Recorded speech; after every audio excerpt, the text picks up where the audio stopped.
devrait pas le faire. On devrait ralentir.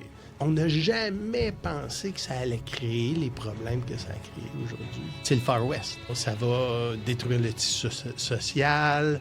Qu'est-ce qui va arriver de nos relations humaines? Ça va nous isoler. Oui, ça se peut.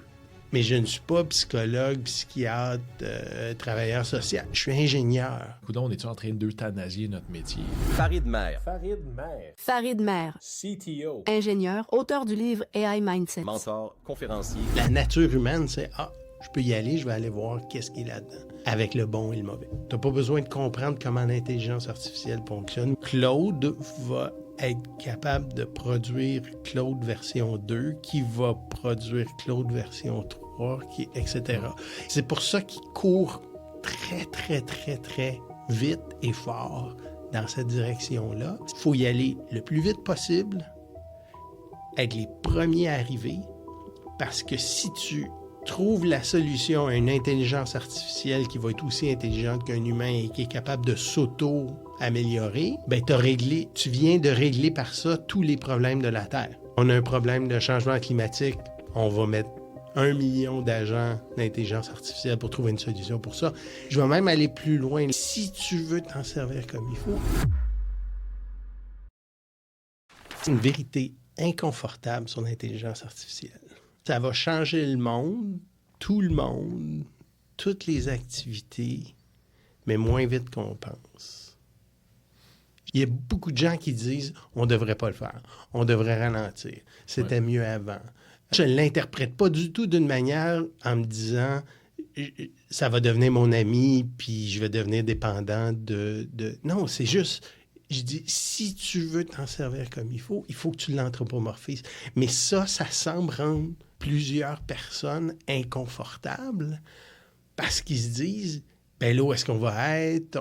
Ça va détruire le tissu social.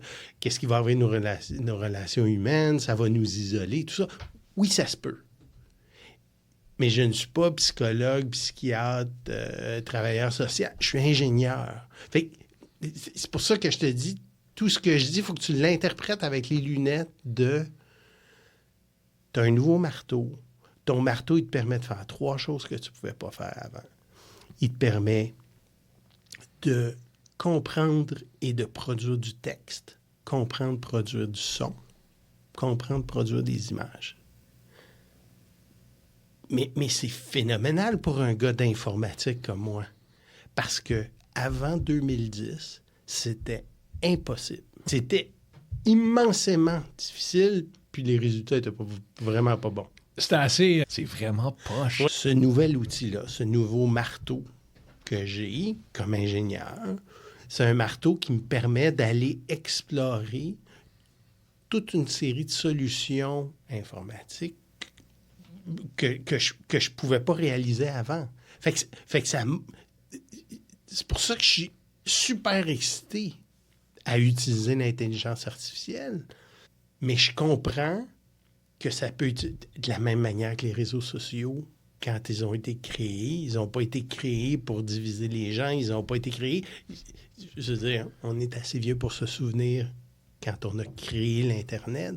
C'était supposé d'être la 8e merveille du monde pour les journaux.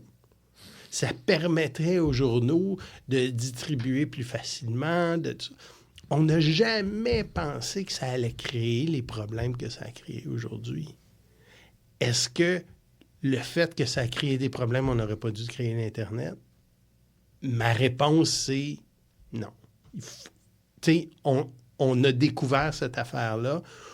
Il faut la gérer ensemble. Puis malheureusement, c'est pas mon métier de gérer ces impacts-là. C'est d'aller explorer qu'est-ce qui est possible de faire. Tu sais, puis ça permet de comprendre tout le mindset des gens qui font les systèmes d'intelligence artificielle. Pense à ChatGPT ou à Claude, là.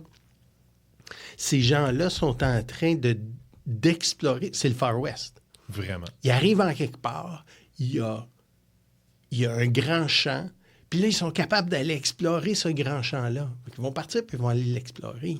Tu sais, c'est comme la nature humaine, c'est « je peux y aller, je vais aller voir qu'est-ce qui est là-dedans. » Avec le bon et le mauvais. Ben, tu parlais justement des mindsets. Ouais. Puis dans le livre, il y a un bout que tu parles aussi, tu mets un peu, tu simplifies, et Dieu sait que je l'apprécie, tu simplifies les types de systèmes d'intelligence artificielle. Serais-tu à l'aise qu'on fasse le tour vite Oui, de ça? bien Puis sûr. tu connais-tu Oui. par cœur? Non, je veux ne dire, connais sinon, pas par cœur. sinon, j'ai un excellent livre à portée. Il est à portée de la main. Là. Lesquels? De quoi parle? À quoi fais-tu référence dans le livre? Précisément les systèmes où est-ce que tu parles, par exemple, des Large Language Model, donc Ouais. le LLM, puis Ouais. ensuite, tu en as un qui est qui sont systémiques. Je crois qu'il y en a un qui est au niveau qui est des modèles prédictifs. Oui. Puis il y en a un autre, j'allais le highlighter sur mon Kindle, OK. qui est juste là. Oui. Mais sinon... Écoute, tu sais, donc ta question, au fond, c'est... mais juste qu'on énumère un peu pour que tu les expliques un peu pour l'auditeur qui Ouais. se dit... Je crois... Laisse-moi revoir ma question. Je crois que pour bien des gens, quand on entend intelligence artificielle, au lieu de dire qu'il y a des qualités humaines, de l'anthro. Pas bon. Oui. C'est Anthropomorphiser. un Non, mot c'est qui correct. revient jamais en Non, forme. je sais. Oui, non. Mais on pense souvent intuitivement à une plateforme, Ouais. un ChatGPT Ouais. ou un Claude Ouais. ou par exemple un Gemini, qui sont des interfaces, qui sont ni plus ni moins que des chatbots, Oui. vraiment hot. Oui. Mais ça demeure... Ça, c'est juste une sorte. Mais Ça, c'est c'est juste ça. un LLM, un Large Language Model. Fait que, Exact. tu sais, on peut juste découper un peu le type de... Fait que les Large Language Models, c'est une architecture d'un réseau neuronal, donc d'un neural network, qui permet de faire de la prédiction de texte ou de son ou d'image ou de données quelconques. Là, on le connaît plus dans le Generative AI, donc la génération de texte, qui est toute la flopée de ChatGPT, Claude, Gemini, tous les chatbots qu'on a eus. Mais le chatbot lui-même, c'est juste l'interface. Le modèle à la base, nous, comme ingénieurs, on est capable d'y accéder sans l'interface que tu vois dans ChatGPT. Ouais. On est capable d'y accéder par un logiciel, par une application web, par une application mobile. On est capable de l'interroger puis d'avoir des réponses de ce modèle-là. Mais c'est une sous-classe de systèmes qui sont basés sur les réseaux de neurones. OK. OK? Et dans un réseau de neurones, tu peux avoir... Tu as toute une classe de structures, d'architecture qui ne sont pas des LLM, qui sont des Convolutional Neural Networks, par exemple, qui permettent de faire de la détection d'objets, qui permettent de faire de la prédiction statistique. C'est-à-dire que leur objectif à ces réseaux-là, c'est, par exemple, d'identifier des objets dans une scène, dans une image. OK. Puis ça va être utilisé, par exemple, dans les automobiles en conduite autonome. Fait que quand tu es en conduite autonome, tu es obligé de reconnaître elle est où la route, où est-ce qu'ils sont les autos, où sont les piétons, où sont les vélos. Puis à partir de ce moment-là, je me suis mis à comprendre, j'ai dit, ouais, c'est vrai que quand j'arrive à un stop, c'est hyper important pour moi de faire le gaze detection, de voir où la personne qui est le conducteur de l'autre automobile, où est-ce qu'elle m'a vu. Fait que, tu vois, juste ça, c'est un réseau neuronal, c'est de l'intelligence artificielle, mais qui est hyper spécialisé pour faire regard. Il y en a d'autres qui vont être entraînés pour faire de la prédiction statistique. Donc, ils vont être capables, tu vas leur donner, par exemple, la valeur d'un stock, Ouais. puis ils vont être capables de prédire en fonction de ce qui s'est passé dans le passé, qu'est-ce qui va se passer dans le futur. Donc, ça ne génère pas du texte qui est ce qu'on est habitué de parler en termes d'AI aujourd'hui. Ben, c'est parce que c'est un échange linguistique. L'interface, c'est LLM, Large Language, Ouais. c'est linguistique. Je peux parler à un type d'interface. Puis toi, ce que tu parles, c'est qu'il y en a un qui a justement un autre fonctionnement complet qui est complètement détaché de la langue. Tu me dis ça, moi, je pense à mon véhicule. Ouais. Un gaze detection, parfait. Ça veut dire que, mais quelque part, ça veut dire qu'il y a un sensor qui doit être pointé dans la bonne direction, capter cette information-là et des systèmes pour dire ceci est une personne. Ma job, c'est de voir où regarde la personne, voici les yeux de la personne, voici où vont les yeux, et d'interpréter ça, puis ensuite d'envoyer une série de commandes, de règles ou d'informations quelque part d'autre. Là, je veux dire. Exact. Fait que je comprends le trip ingénieur là-dedans, mais... Mais effectivement un trip d'ingénieur, mais tu sais, sur une voiture, Ouais. tu as quelques caméras, puis de ces images de caméras-là, il va y avoir des dizaines de réseaux neuronaux qui, eux, vont faire des détections pour amener de l'information au système de base qui, lui, va décider on accélère, Go, on pas freine, go, on tourne à ralenti. gauche, à droite. Au final, c'est ça, là. Puis je ne suis pas un expert dans la conduite autonome, là. C'est juste pour illustrer le fait que ces réseaux neuronaux-là premièrement, ont été entraînés sur de l'information complètement différente, sont structurés d'une manière complètement différente parce qu'il faut qu'ils répondent en l'intérieur de quelques millisecondes. Il faut que ça soit très rapide. Ouais. Ils ne peuvent pas se permettre d'aller sur un serveur en quelque part dans le cloud chez Google ou ailleurs. Il faut que ça soit fait dans la voiture. Donc, ça veut dire que ça prend un ordinateur hyper puissant dans la voiture. Fait il y a un peu tout ça aussi qui est en train d'arriver. C'est que la technologie évolue super vite, puis on n'a pas atteint les limites. Fait que là, c'est le Far West, puis on essaie d'aller le plus loin possible. Puis en arrière de ça, il y a plein de gens qui travaillent à essayer de faire que ces modèles-là soient plus petits, plus rapides, soient capables de tourner sur un téléphone, soient capables soient capables de tourner sur un ordinateur de bureau, pour être capable d'offrir des services sans avoir nécessairement besoin d'aller dans le cloud puis d'utiliser une grosse machine. Tu sais, les lunettes de Meta, là, Ouais. qui a une caméra puis un micro. Ouais, le Ray-Ban, Meta. Exact. Bien, là-dedans, imagine, dans la lunette, tu as des systèmes d'intelligence artificielle, tu as des réseaux neuronaux qui sont capables de faire une partie du travail, pas tout, mais qui sont capables de faire le travail. Mais ultimement, c'est ça que tu veux. Tu veux être capable d'avoir ta machine, ta lunette ou tes écouteurs qui vont faire le travail de traduction simultanée de ce que tu entends.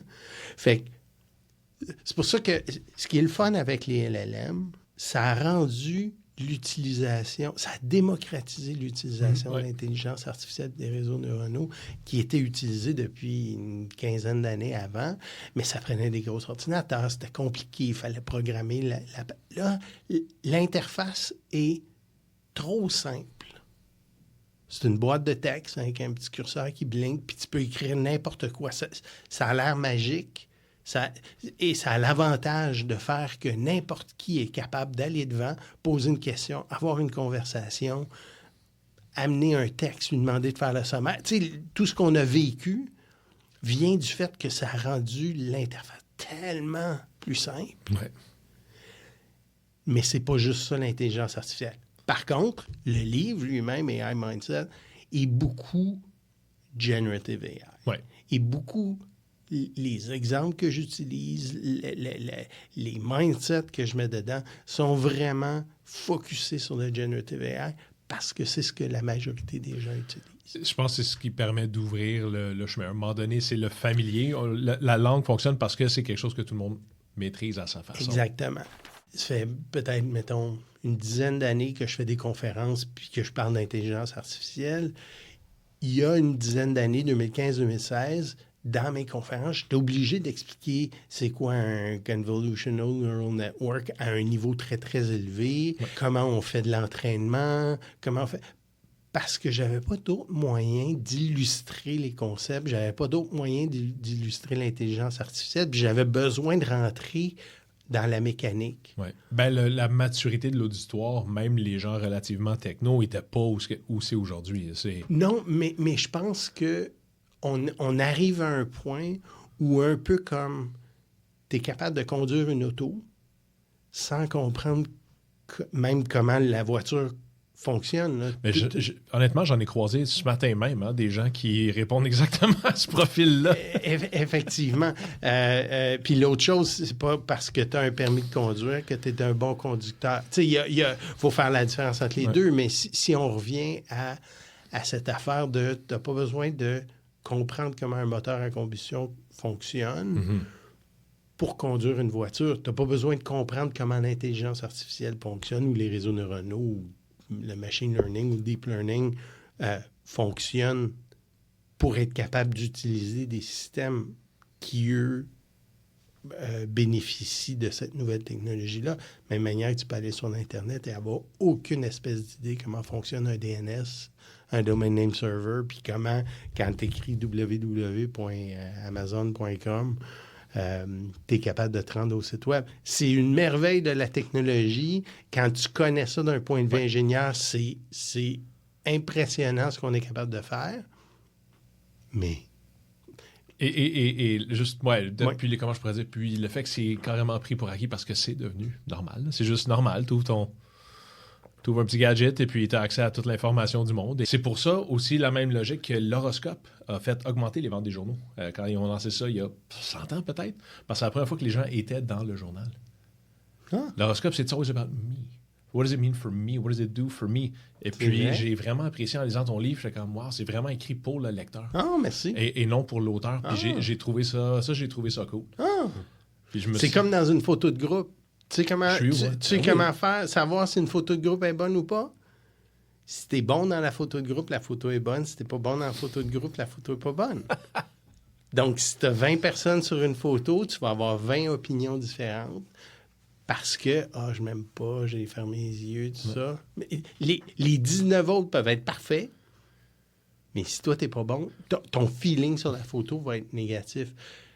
Qu'on entend beaucoup, puis un des soucis des gens, je pense que c'est légitime comme souci, c'est que tu perdras pas ta job à l'intelligence artificielle, tu vas perdre ta job à quelqu'un qui utilise l'intelligence artificielle. Je pense qu'il y a beaucoup d'anxiété au niveau de l'habileté des gens d'être à l'emploi, là. Clairement. Tu sais, ça, c'est ta lecture de ça. C'est vrai? Je pense que c'est vrai. Je pense qu'il faut le mettre dans un contexte temporel. Je pense que ce qu'on va dire pour les prochaines années, c'est peut-être pas la même réponse pour dans 10 ans ou dans 20 ans. Si tu es dans une industrie où il y a un bon potentiel de disruption par l'intelligence artificielle, ça va se passer rapidement et si tu n'utilises pas les outils d'intelligence artificielle, tu vas avoir de la misère. Comme quoi, par exemple? Quels emplois sont au risque en ce moment? Ceux dont on entend parler puis qu'on voit qu'il y a vraiment un impact positif, c'est évidemment toutes les industries qui produisent ou comprennent du texte, des images, du son et donc du vidéo parce que c'est la combinaison de tout ça. Donc, évidemment, tout ce qui est marketing, communication, explosion phénoménale de l'utilisation de l'intelligence artificielle. On parle même de AI slop. Donc, la production de contenu qui correspond à la moyenne, qui n'est pas mauvaise, mais qui est juste de la production. La moyenne, c'est... C'est le fast-food. C'est bon au goût, mais c'est pas quelque chose qui va amener nécessairement beaucoup de valeur.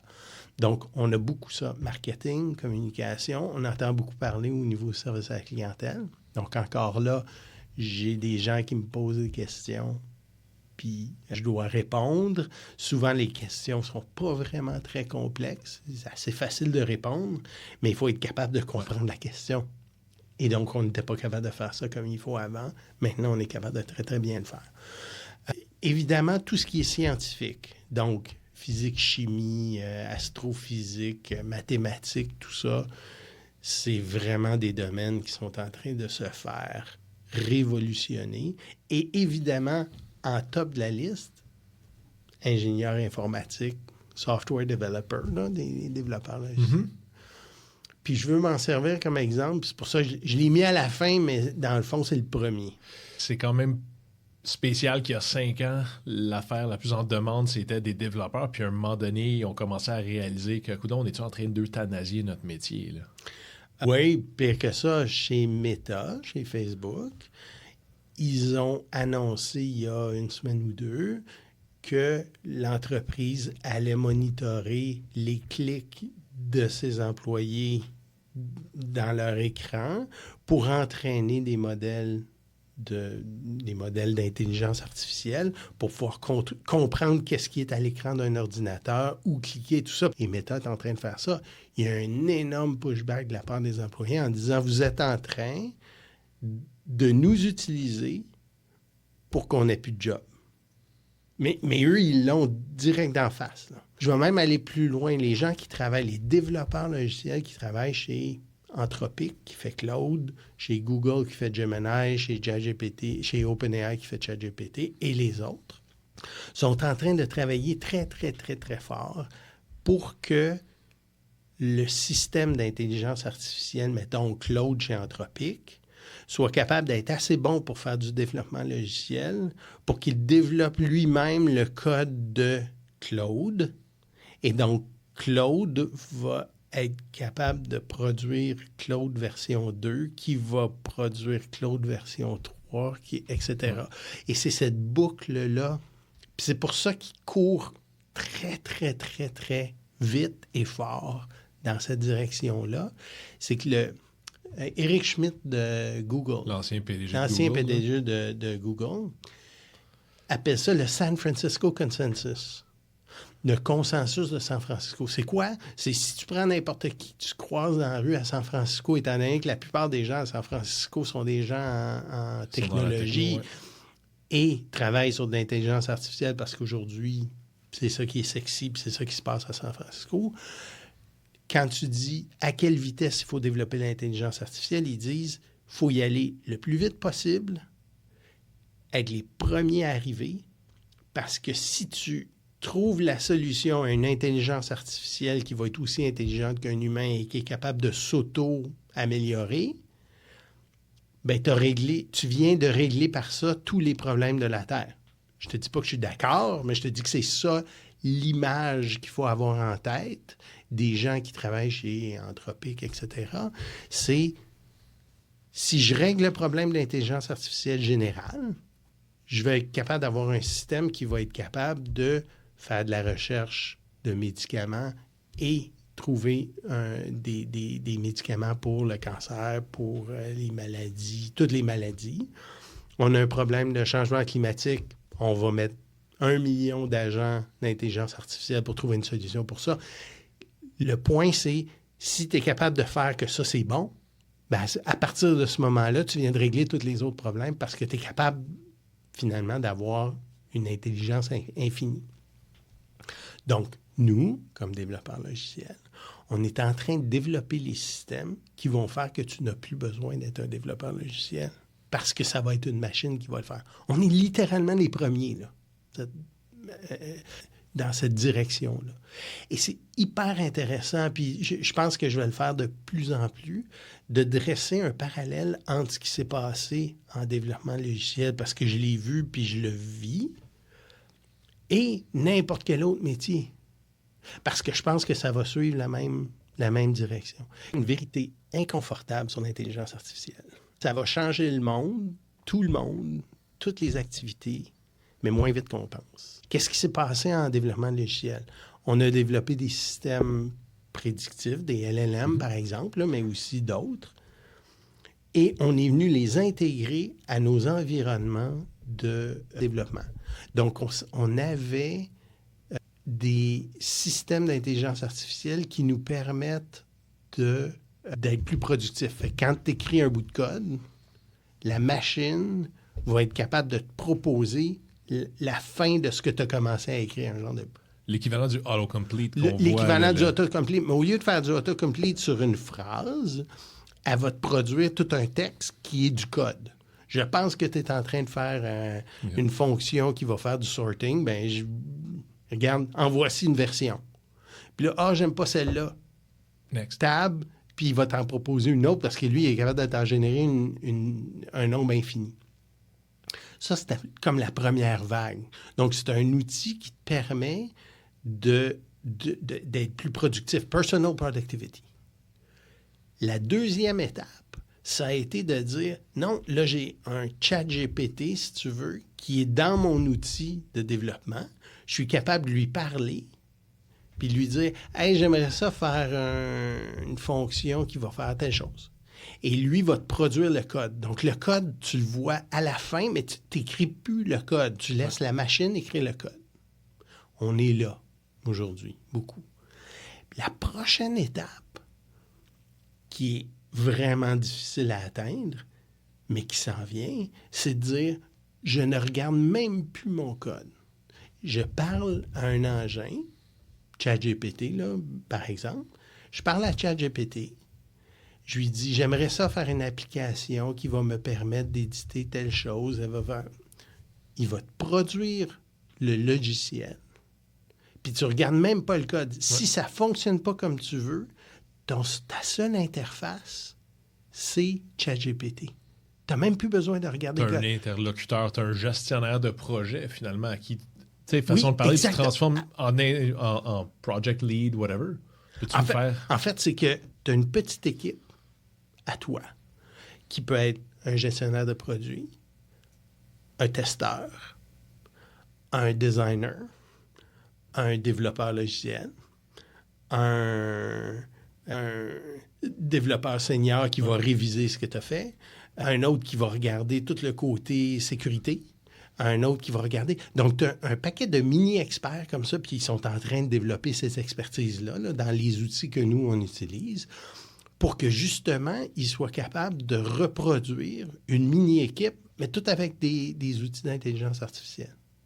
Donc, si tu prends ces 3 étapes-là, ça correspond à ce que Sam Altman disait il y a quelques mois, quand quelqu'un lui dit « Est-ce que vous voyez une différence d'utilisation en fonction de l'âge? » Ah, il dit oui. Puis ça m'avait beaucoup marqué parce que quand il a répondu, il disait vraiment « Si tu es vieux, 40 ans et plus. » Puis là, ça m'a vraiment choqué parce que pour moi, 40 ans, c'est toi. Si tu es vieux, tu as 40 ans et plus, tu utilises ChatGPT comme un remplaçant de Google. Puis tu vas dedans, puis tu te dis, j'aimerais ça avoir une recette de spaghettis au fromage. Si tu es dans la vingtaine, tu utilises ChatGPT comme un conseiller. Donc, ton conseiller, tu vas lui dire, tu vas prendre une photo de ton réfrigérateur, puis tu vas dire, qu'est-ce que je peux faire avec ce qui est dans mon réfrigérateur et ce qui est disponible pas cher chez Métro. Puis ça, c'est l'équivalent en développement logiciel de... Là, j'ai mon ChatGPT qui est à côté puis qui développe du code pour moi. Et il disait, les plus jeunes, qui ont 15 ans, mettons, aujourd'hui, vont l'utiliser comme un operating system. Et quand il a dit ça, j'ai comme fait... Je dis quoi, ça? Un operating system? Tu sais, je ne comprenais pas. La manière que je l'ai compris, c'est effectivement quand j'ai commencé à utiliser les systèmes pour développer du logiciel. Puis je me suis dit, oh, c'est parce que là, j'ai même plus besoin de regarder mon code. J'ai même plus besoin de lui demander qu'est-ce que je devrais manger ce soir en fonction de ce que j'ai dans mon réfrigérateur. C'est carrément, ben tu sais ce que j'ai mangé hier, tu sais ce que j'aime manger, tu sais ce qui est en spécial chez Métro. Je reçois 3 amis, j'en ai un qui est végétarien, fais la commande sur metro.ca, fais-la livrer chez nous, tu sais que je suis avec Loufa Farm, arrange-toi pour ça, et amène-moi. J'ai même plus besoin d'aller moi-même dans le processus de j'achète et je fais la commande. Fait que, puis c'est ça qui est en train de se passer en développement logiciel. Fait que, long détour pour dire que... non, mais c'est quand même la suite des idées, là. Mais si tu prends le travail qu'on fait en développement logiciel, puis tu dis, nous, notre impact, il est qu'on change complètement la manière avec laquelle on développe du logiciel. Ça demande... Puis c'est là où est-ce que... Oui, je vais perdre ma job si j'étais vraiment bon à écrire du code, puis que je voulais pas faire de tests, puis je voulais pas faire de design, puis je voulais pas parler à personne. Moi, j'étais bon à écrire du code, puis c'est tout ce que je faisais dans la vie. Oui, là, ça va être pas mal plus difficile d'avoir une job qui est stimulante. Mais si tu es prête à dire... Moi, je vais devenir le coordonnateur d'un paquet de ces agents-là et je vais avoir une capacité à explorer un problem space beaucoup plus large avec une plus petite équipe, plus rapidement. Là, je deviens j'ai des superpowers. Là. J'ai vraiment des superpowers. Et c'est ce qui est en train de se passer. C'est que les gens qui sont vraiment bons à utiliser les outils se retrouvent à quasiment travailler plus fort que ce qu'ils travaillaient avant. Pourquoi? Parce que là, tu as une équipe qui ne dort plus. Et tu as parce qu'on est limité sur la quantité d'ordinateurs qui sont disponibles pour faire de l'intelligence artificielle, on est limité sur le nombre de tokens, sur le nombre d'échanges qu'on peut avoir avec un système. Donc là... Autrement dit, quand tu frappes ta limite quotidienne, puis Claude, il dit, Bernard, tu peux continuer à 1h50 ou tu peux payer plus cher. Exactement. Je le vois souvent, celui-là. Mais même quand tu payes plus cher, tu vas quand même atteindre des limites si tu l'utilises comme il faut. Parce que, encore là, tu es en train d'explorer un problem space que tu n'explorais pas nécessairement avant. Tu es en train... Qu'est-ce que tu dis, un problem space? C'est un peu ce que j'appelle le infinite intern mindset dans le livre. L'exemple que je donne dans le livre, je ne sais pas s'il est bon, mais c'est l'exemple que j'avais quand je l'ai écrit. Mettons que toi, tu es un designer de logos, des logos d'entreprise. Tu viens me voir, je te dis, hey, j'ai une nouvelle compagnie, Farid Maire Consultant, je fais de la consultation, blabla, tu vas me poser des questions, tu vas partir dans ton coin, tu vas faire un peu de recherche, tu vas me produire 3-4 variations d'un logo. Je vais te dire, sais-tu quoi, j'aime le logo numéro 1, j'aime vraiment pas le numéro 2, mais j'aime les couleurs, j'aime la barre, j'aime ci, j'aime ça. Tu vas repartir avec ça. Et là, tu vas te retrouver à me revenir une semaine après avec quelques variations. Je vais choisir, puis là, tu vas me produire la valeur finale. La boucle Infinite Intern, c'est quoi? C'est de dire, parle-moi des différents personnages à qui tu veux t'adresser. Moi, je m'adresse à des gens d'affaires au Québec, dans telle industrie. Tu vas demander à une intelligence artificielle de te créer des personas pour ça. Donc, tu vas avoir des gens qui vont pouvoir évaluer les logos que tu vas produire. Tu vas avoir toute une série d'agents qui vont pouvoir faire des recherches de logos pour des compagnies qui sont des compétiteurs à toi. Tu vas pouvoir aller chercher l'information de moi sur ce que je veux. Puis, tu vas pouvoir générer 100, 200, 1000, 5000, 10 000, 50 000, 100 000. Je veux dire... Qui nous ramène au paradoxe du choix. C'est ça. Mais aussi, ce que tu décris là, c'est ce qu'on appelle souvent une pratique établie, c'est-à-dire c'est la moyenne des choses. Oui, c'est là où, si tu es capable de bien définir tes personas, là, tu es capable d'avoir des personas qui vont te donner la moyenne de la réponse d'une femme de 60 ans qui habite à Montréal versus un homme de 20 ans qui habite à Wuhan. Puis ces gens-là, oui, ils vont te donner la moyenne de ce qu'ils pensent. Mais si tu es capable d'en avoir 50, tu vas avoir un éventail qui va te permettre de te renseigner sur de l'information que tu n'aurais pas eue avant sans faire d'études. C'était prohibitif de faire ça pour la majorité des entreprises. Là, maintenant, petite compagnie comme moi, je dis, OK, j'ai 1000 piastres à mettre là-dessus. Je vais t'en faire pour 1000 piastres. C'est un petit peu vers ça qu'on s'en va. C'est qu'on se retrouve à avoir la capacité d'explorer des solutions qu'on n'explorait pas avant parce que c'était pas faisable à un coût et dans un temps X. Puis là, aujourd'hui, en informatique, on le voit, on le vit, c'est que là, on est capable de produire... C'est rendu facile de créer une application. Donc, je vais en créer une, je vais la tester, puis si ça fonctionne, je vais continuer. Si ça ne fonctionne pas, je vais créer des variantes. Puis fait que je me retrouve, moi, en tant que développeur, à avoir la possibilité d'en faire plus. Fait que je travaille pas moins.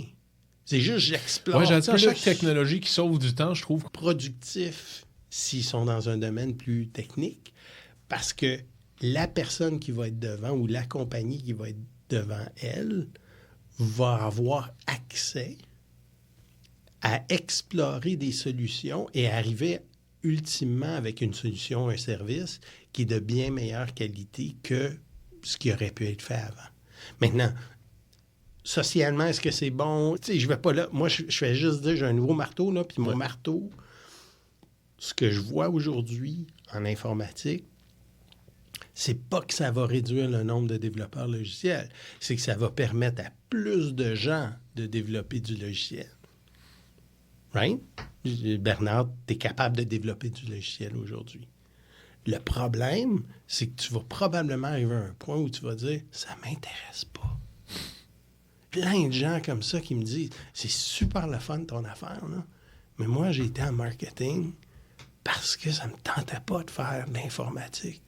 J'allais en marketing parce que j'avais le goût de toucher les gens, d'inspirer les gens, de convaincre les gens, peu importe la raison pour laquelle ils sont allés dans ce domaine-là. Et donc, quand je leur dis, oui, mais tu es capable de produire ton logiciel ou de faire ton analyse toi-même, la plupart me disent, mais c'est parce que j'ai pas le goût de passer le temps à faire. C'est parce que ça demande quand même du temps. Il faut quand même diriger la machine. Faut quand même... Moi, tu me donnerais un outil qui est capable de faire que je suis capable d'être quelqu'un qui, je sais pas, moi, travaille, mettons, en marketing. Ben, je saurais pas comment interpréter ce qu'il me dit, puis j'aurais pas nécessairement la sensibilité pour aller explorer là-dedans. J'ai la sensibilité pour aller... Pour comprendre le système qui va pour faire alimenter le système, derrière tout ça. mais après ça, l'opérer pour du marketing, c'est pas nécessairement ça qui va me chercher. Fait que je pense qu'il y a encore une valeur pour que les gens aient des spécialités. Leur travail va se transformer beaucoup si on est capable d'utiliser l'intelligence artificielle dans leur domaine.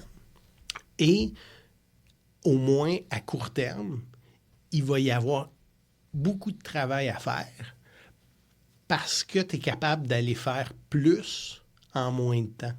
Donc, un ami qui est pas pire avec un crayon, tu dis, fais-moi un logo, j'ai une petite business de 2 personnes, j'ai pas les moyens d'aller... Là, maintenant, c'est plus une question de moyens, c'est que ça va être disponible. Donc, ça va baisser la barre et il y a plus de gens, plus de compagnies qui vont être capables d'utiliser puis de faire des choses. Fait que c'est ça, je pense qu'au final, on va se retrouver à avoir beaucoup plus. Globalement, les gens vont en faire plus que ce qu'on faisait avant. Fait qu'on ne sera pas... C'est le paradoxe de Jevons. Là. S'il y en a qui veulent lire là-dessus, là, c'est super intéressant, de Jevons Paradox. C'est que on travaille pas moins. Là. C'est pas vrai qu'on va se retrouver à... Mais ça, à chaque fois aussi, là, quelqu'un, ceux qui mènent la façon de révolution, je veux dire, je pense que c'est historique, là, tu le vois toujours là, dans le discours de « Ah, tout le monde doit se poser la question, qu'est-ce qu'ils vont faire avec tout ce temps? » Ça a été dit pendant la période industrielle, Bill Gates l'a dit en 89, Sam Altman, qui est probablement pas un robot, l'a dit aussi, là, de même, mais lui, il est vraiment mauvais. Lui, il faudrait vraiment qu'il arrête de prendre la parole sur des choses qui sont pas techniques. Là. En tout respect, là, il est vraiment pas bon. Là. C'est comme, wow, tu le vois quand la cassette à part. Façon de parler. Mais ça c'est de même. Mais juste pour le fun, j'ai été chercher une couple de chiffres là, par rapport à ça parce que je me suis dit, est-ce que c'est justement aussi mauvais que ça? Puis on voit beaucoup dans les états financiers, dans les annonces, les grosses entreprises en techno, ton Silicon Valley, des annonces des affaires qui se font, ils démolissent des départements, ils scrapent ça, des dizaines de milliers d'emplois, soit pour des gains en intelligence artificielle ou pour investir davantage en intelligence artificielle. Puis je me suis posé la question de, c'est-tu legit? Parce que j'ai déjà été en relation aux investisseurs. Puis des fois, c'est bien pratique. Tu sais, c'est comme, la COVID. Fait que tout le monde qui avait des mauvais résultats à domper, les a dompés, puis a dit, vous savez, la COVID. La COVID avait le dos large. Puis, j'ai regardé les chiffres, les mises à pied, l'aide moi-même de mes petits chercheurs. Bien sûr. Fait que tu vois, Meta qui a coupé des dizaines de milliers de postes, effectivement, sont rendus à leur niveau de 2021. Je pense qu'il y a une correction. On a trop embauché en mode pandémie, puis tout le monde, en tout respect, il y a du monde qui travaille bien de la maison, mais c'est pas une majorité. Côté réelle productivité. Fait que c'est... Puis il y avait juste un massive hiring, cheap capital, tout s'est mis ensemble. Fait que tu vois, dans le cas de Meta, Facebook et Instagram, les effectifs sont revenus à leur niveau 2021. Puis Microsoft a essentiellement une réduction de 7% de sa main-d'œuvre, qui est énorme, là, parce que c'est énorme, Microsoft. Mais l'entreprise a 47% plus d'employés qu'en 2019. Fait qu'ils sont quand même une fois et demie ce qui était pré-pandémie, même si on coupé tout récemment. Puis 18% pour Oracle, base de données, Larry Ellison, il y a 18% du personnel qui ont été coupés pour des gains d'efficacité en IA. Mais si tu regardes l'ensemble des choses, c'est comme, OK, c'est juste, on dirait que c'est plus une correction. Fait que, tu sais, même, je comprends qu'il va y avoir une grosse migration, un gros shift, mais si on regarde, j'ai l'impression des fois là, qu'il n'y a aucune de ces compagnies-là qui est rentable en ce moment avec tout ce qui est l'intelligence artificielle. C'est des cash burn solides. Puis ils ont besoin du pitch de l'apocalypse.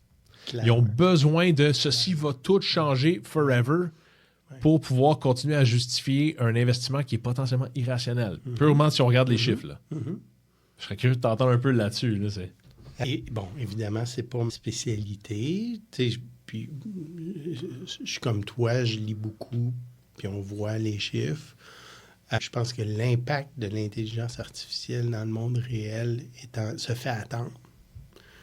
Encore aujourd'hui, dans la majorité des industries, tu sais, quand je pose des questions, je fais des conférences, puis je pose des questions, qui l'utilisent, bon, qu'est-ce que vous faites? C'est beaucoup personal productivity. C'est beaucoup, je m'en sers comme un remplaçant de Google. C'est juste plus rapide. Ça va bien. Ça m'aide à faire la synthèse de documents. Oui, ça m'aide à produire certains des documents que je veux produire. Mais est-ce que ça vous a vraiment permis de développer quelque chose de nouveau, de faire des choses que vous ne faisiez pas avant? C'est très rare. Ah ouais, hein? Encore. C'est quoi des utilisations que tu aurais vues dans ce cas-là qui t'a été « Wow, ça, c'est donc bien cool ». Je reviens beaucoup dans mon domaine, là, Ouais. en développement logiciel. Mhm. Là, il y a vraiment beaucoup de choses qui sont en train de se passer. En service à la clientèle, je vois beaucoup. Mais tu sais, service à la clientèle, super intéressant, l'exemple de IKEA. IKEA a mis en place un chatbot. S'est rendu compte que le chatbot était capable de répondre à, je sais pas moi, 53% des questions Ouais. de manière automatisée, avec un bon niveau de succès, avec des consommateurs qui étaient contents de leur interaction. Tu sais, Ouais. c'est quand même pas pire, là, 1 sur 2. Et ils sont allés un niveau plus loin en disant, là, est-ce que ça veut dire que sur mes, je sais pas, 2500 personnes au service à la clientèle, je peux en mettre la moitié dehors? Parce que la question se pose, tu sais, je vais avoir la moitié de volume. Ils ont regardé quelles questions le chatbot n'arrivait pas à répondre correctement. Et ils se sont rendus compte que la plupart des questions, c'était des questions de design. C'est que les gens, ils ne posaient pas des questions sur c'est quoi votre heure d'ouverture, j'ai un problème avec ma commande. Tel retour garanti. C'était vraiment genre, j'ai pris l'étagère Hardvart, un tel, mais dans mon salon, qu'est-ce qui irait bien avec? Qu'est-ce qui serait un bon sofa, divan, table, chaise, peu importe. Et donc, l'expertise des ressources en service à la clientèle devenait moins du service client et un petit peu du design. Donc, au lieu de mettre ces gens-là à la porte, ils les ont pris, ils les ont reskillés et ils en ont créé des designers. Ils en ont fait des designers. Ouais, nice. Et ils ont isolé ces gens-là dans un groupe qui a généré la première année 1 milliard de revenus supplémentaires pour IKEA.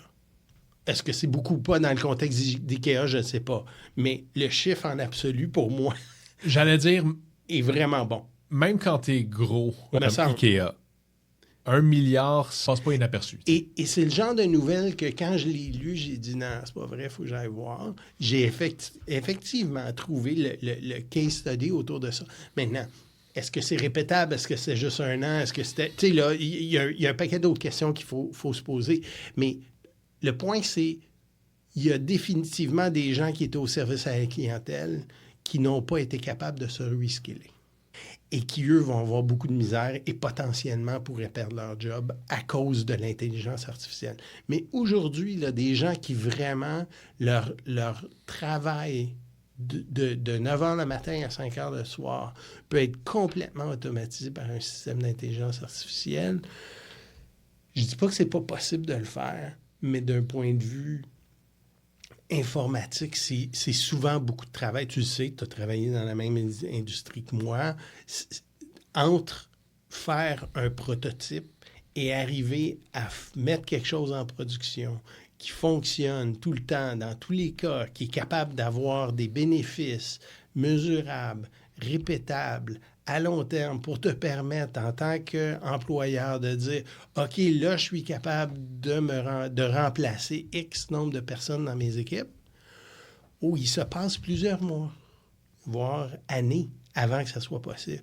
Et souvent, puis c'est là où j'essaie de ramener les gens qui me parlent et qui me disent « Bien là, on va perdre nos jobs », c'est parce que c'est pas parce que la technologie est capable de faire quelque chose que son implémentation dans une organisation va amener des bénéfices à court terme.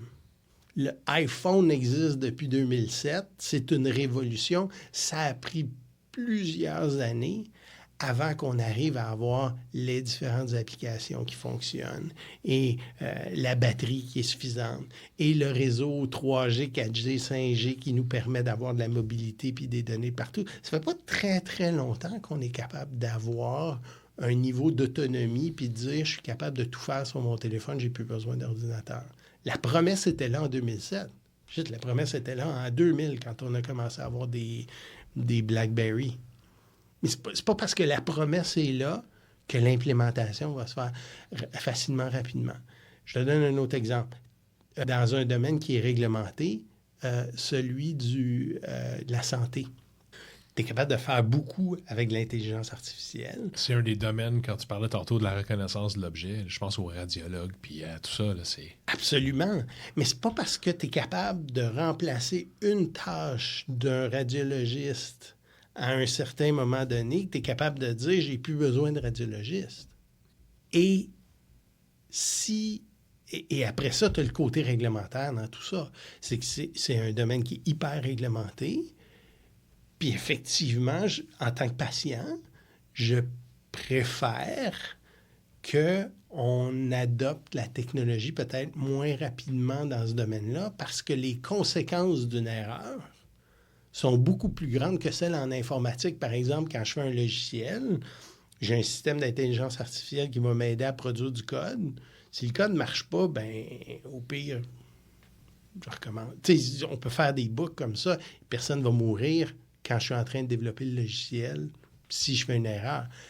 Si tu fais une erreur avec un système qui est dans le domaine de la santé ou de la finance ou du droit ou de la comptabilité, mais c'est tous des domaines où théoriquement, tu es capable d'appliquer l'intelligence artificielle. Les avocats travaillent avec du texte. Je veux dire, c'est quoi qui est plus 100% loin? Texte, recherche, interprétation. Exactement. Alors, dans ce contexte-là, est-ce que je veux remplacer mon avocat par un système d'intelligence artificielle? Ça serait le fun de pouvoir blâmer quelqu'un si ça ne marche pas. Tu sais, c'est le fun d'avoir de l'imputabilité quand tu as une interaction sur un domaine qui peut avoir des conséquences importantes en droit, par exemple. J'aime ça avoir une conversation avec un humain. J'aime ça que quelqu'un puisse dire « oui, c'est la meilleure solution, ou c'est la meilleure décision pour toi, ou t'es correct ». Je m'attends à ce qu'il utilise l'intelligence artificielle. Je m'attends à ce qu'il utilise les meilleurs outils pour être le plus efficace possible et me charger le moins cher possible. Ah, ça, le deuxième point. Mais cette interaction humaine-là, d'avoir quelqu'un qui prend la responsabilité, j'aime ça l'avoir. Est-ce que je suis capable d'avoir le même niveau d'imputabilité avec ChatGPT? J'upload un contrat d'emploi, puis je dis, est-ce que c'est bon ou c'est pas bon? S'il n'a pas vu quelque chose, il n'y aura pas d'imputabilité. Fait que, tu sais, c'est là où je pense que l'inertie du monde réel va prendre le dessus. C'est pas parce que la technologie est capable de le faire que ça va aller hyper rapidement. Puis, si c'est capable de pénétrer un domaine, un métier, il y a quand même un paquet de travaux connexes qui, eux, soit peuvent pas être bien faits avec l'intelligence artificielle pour l'instant, ou s'ils peuvent le faire, je préfère quand même avoir une interaction avec un humain pour un paquet de raisons. Ceci étant dit, si j'ai pas le choix, si je n'ai pas les moyens de voir un avocat, parce que j'ai pas les moyens de me payer les services d'un avocat, et que j'ai à ma disposition un ChatGPT, c'est sûr que je vais aller vers un ChatGPT. Puis je vais préférer l'alternative. Tu sais, je suis mieux d'avoir une partie du service que rien du tout. Oui. Entre ça, puis se représenter soi-même avec un livre de bibliothèque et des principes. Et des principes, t'es quand même mieux de pouvoir demander à un ChatGPT ou un outil comme ça que tu vas payer un prix X, puis qui va être capable de dire « OK, moi, je suis spécialisé dans le droit québécois. Je serais prêt à payer un certain montant pour ça. » dans certains contextes. Même chose dans la santé. Dans la santé, si, tu sais, puis nous, on est chanceux au Québec, notre système de santé nous permet d'avoir une accessibilité à tous. Mais il y a plein de pays où c'est pas le cas. Il y a plein de pays où tu peux pas voir un médecin si tu n'es pas capable de payer avant de voir ton médecin avec ta carte de crédit. Donc là, l'alternative d'avoir un système qui, oui, peut-être va me donner une fois sur 100 un diagnostic qui est mauvais ou va halluciner des choses, mais dans un petit nombre de cas, c'est quand même mieux que rien à voir, selon moi. Ouais. T'sais? Fait je pense que ça va arriver. Je ne sais pas si c'est clair, là, mais... Oui, bien, en vrai dire, on jasait l'autre jour avec Salim Midrissi, lui, commentateur politique, puis on parlait de niveler par le bas. Puis ce que tu me décris là, ça a l'air d'être nivelé par le haut, c'est-à-dire que les use cases, les cas d'utilisation, dans, comment je pourrais dire, où les gens seraient dans très désavantagés, là, le sont par simplement l'accès à non seulement l'information, mais à l'intelligence, qui est une des lignes avec lesquelles tu ouvres dans le livre. Là. Vraiment, ça démocratise l'intelligence au-delà de l'information. C'est exactement ça. Puis, tu sais, je pense que globalement, ça va être positif pour la société, en espérant que le négatif n'arrive pas à un point qui est existentiel, puis on perd complètement le contrôle dessus. Je m'y connais pas assez là-dedans. Puis on a des compagnies au Québec comme Law Zero avec Yoshua Bengio qui effectivement sont en train d'explorer toutes ces questions-là, puis ils font bien, puis bravo. Mais quand même, globalement, si tu regardes, moi j'aime ça regarder en arrière pour pouvoir prédire un petit peu ce qui est en avant. Si tu regardes en arrière, il y a 100 ans, je pense qu'aujourd'hui, la majorité des gens sont mieux que les plus nantis l'étaient il y a 100, 150, 200 ans. Il y a 150 ans, la douche chaude n'existait pas. Tu as écouté le même podcast que moi. Absolument. Mais c'est quelque chose qui est fascinant. Quand je regarde, ma mère est née en 1930, mon père en 1925. Quand je regarde comment ils ont été élevés, ma mère, elle habitait en campagne au Québec, là, avec pas l'eau courante, pas d'électricité. Tu sais, quand t'es né, là, il n'y avait pas de téléphone où il y avait une ligne pour tout le rang. Il n'y avait définitivement pas la télé. Il n'y avait pas d'automobile. Ça fait pas 8000 ans, là. Ouais. Une génération. Ma mère et moi. Moi, j'ai jamais manqué d'eau chaude. J'ai jamais connu autre chose qu'aller au supermarché puis avoir des aliments qui sont disponibles. En une génération, on a été capable de passer de la majorité des gens travaillaient dans des fermes. En fait, c'est plus il y a 150 ans, là, mais mettons que si tu retournes en 1800 versus en l'an 2000, là, mettons 200 ans, la majorité des gens étaient des agriculteurs. C'est-à-dire qu'ils travaillaient pour se nourrir. Fait que tout ce qu'on... Donc, en 200 ans, on se retrouve à avoir, je vais au centre d'achat, puis c'est disponible, puis je peux manger des kiwis en hiver. Des fraises en février. C'est une aberration pour moi de penser qu'on est capable de faire ça, puis de penser que c'est normal de manger des oranges n'importe quand dans l'année. Donc, ça s'est fait en 200 ans. Donc, si je disais ce qui me préoccupe aujourd'hui, si je retournais il y a 200 ans puis je leur disais ce qui me préoccupe aujourd'hui, les gens me diraient « Mais c'est futile. Les problèmes que tu te poses, là, ça n'a rien à voir par rapport aux vrais problèmes et à la vraie vie qui est « je survis, manger puis me protéger ». Aujourd'hui, pas le cas du tout. Donc, si tu pousses ça 50 ans ou 100 ans plus loin, le genre de problème qui va devenir la réalité de quelqu'un en 2100 versus nous va être grandement influencé par ce que l'intelligence artificielle est capable de faire. C'est-à-dire d'être capable d'automatiser des activités qui aujourd'hui demandent un humain, demandent un meet computer, là, comme les gens en informatique nous appellent. Un meet computer, tu es obligé d'avoir ça parce que tu n'as pas le choix. Tu ne peux pas avoir de de recommandations légales sans voir un avocat parce que tu n'as juste pas assez de temps dans une vie de lire puis de comprendre qu'on tu as besoin de cette expertise-là. Même chose pour un comptable. Puis encore plus pour un chimiste ou un médecin ou peu importe. Quand ça va devenir disponible à tous, ça ne veut pas dire qu'il ne restera pas des médecins puis des comptables et tout ça. Leur métier va changer, mais ça va démocratiser l'accès à cette intelligence-là, de la même manière que Wikipédia a démocratisé l'accès à la connaissance ou à l'information avec l'Internet. C'est au milieu, je vais dire, du Sahara ou de l'Afrique ou de n'importe quel pays qui était peut-être moins développé que nous. Tu as un ordinateur avec une connexion Internet, tu as accès à la même chose que n'importe qui a, mettons, 50 ans, devait aller dans une école, une université, à être formé à grands frais. Là, c'est disponible à n'importe qui parce que l'Internet était là. Ça va être la même chose avec l'intelligence artificielle. Je sais pas si ça... Ben vraiment, fait que toi, quand tu dis ça démocratise l'intelligence, mais tu sais, on a à l'inverse de ça, c'est facile d'être déçu de ce qu'on fait avec toute cette information. Tu sais, tu me dis, on a démocratisé, tu sais, si on a démocratisé l'information, puis si on démocratise l'intelligence, ben puis là, je vais mettre mon chapeau à l'agent-Luc Mongrain, mais je suis pas convaincu que tout le monde est plus informé et plus intelligent aujourd'hui.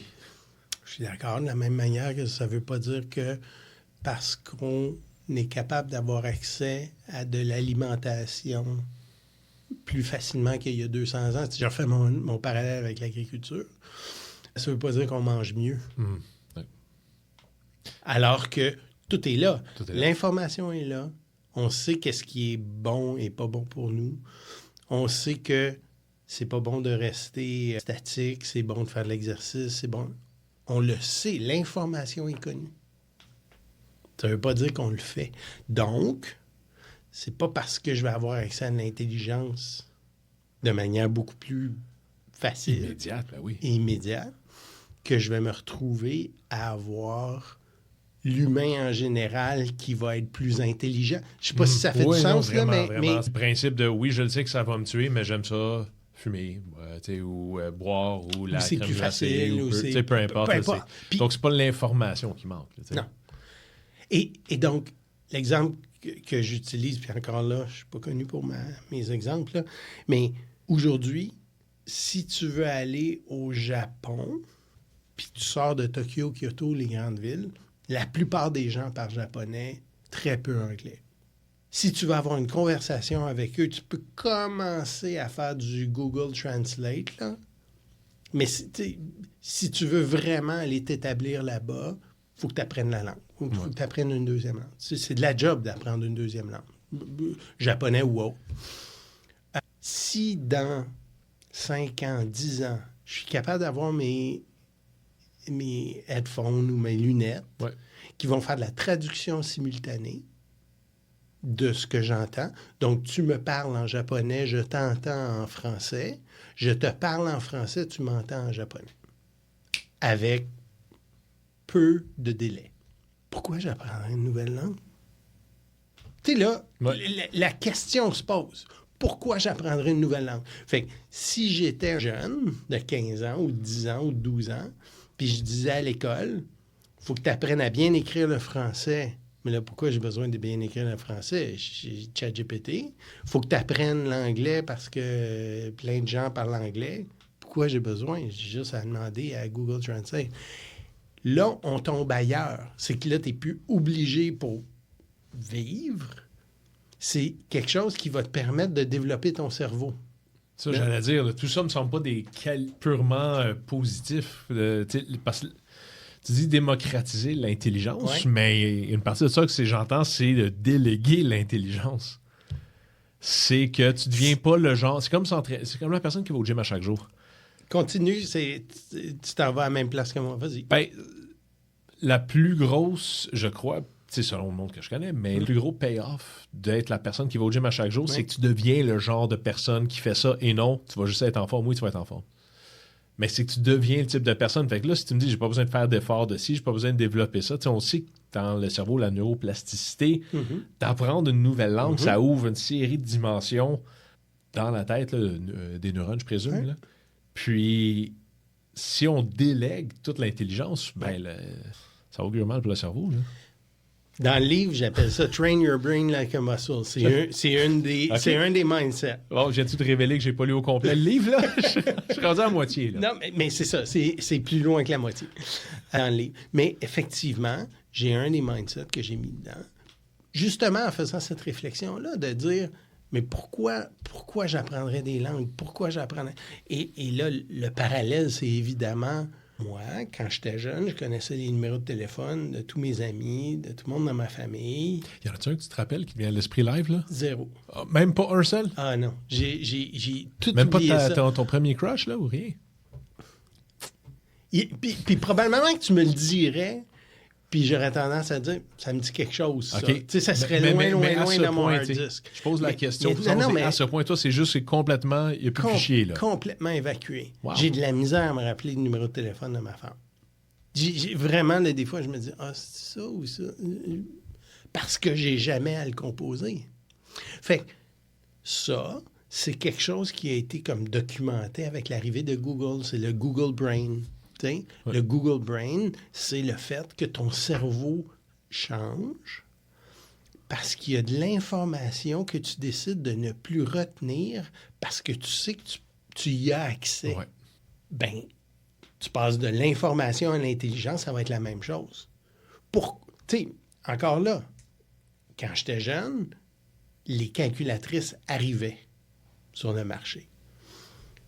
Puis les professeurs nous disaient, vous n'avez pas d'utiliser les calculatrices pour faire vos examens. On trouvait ça bien niaiseux. On disait, ben là, c'est maintenant à faire des additions, des divisions. Premièrement, ça ne fera pas d'erreur. Puis deuxièmement, ça va être bien plus rapide que moi. L'objectif, c'était pas de faire le calcul. Je ne le comprenais pas à ce moment-là. Là.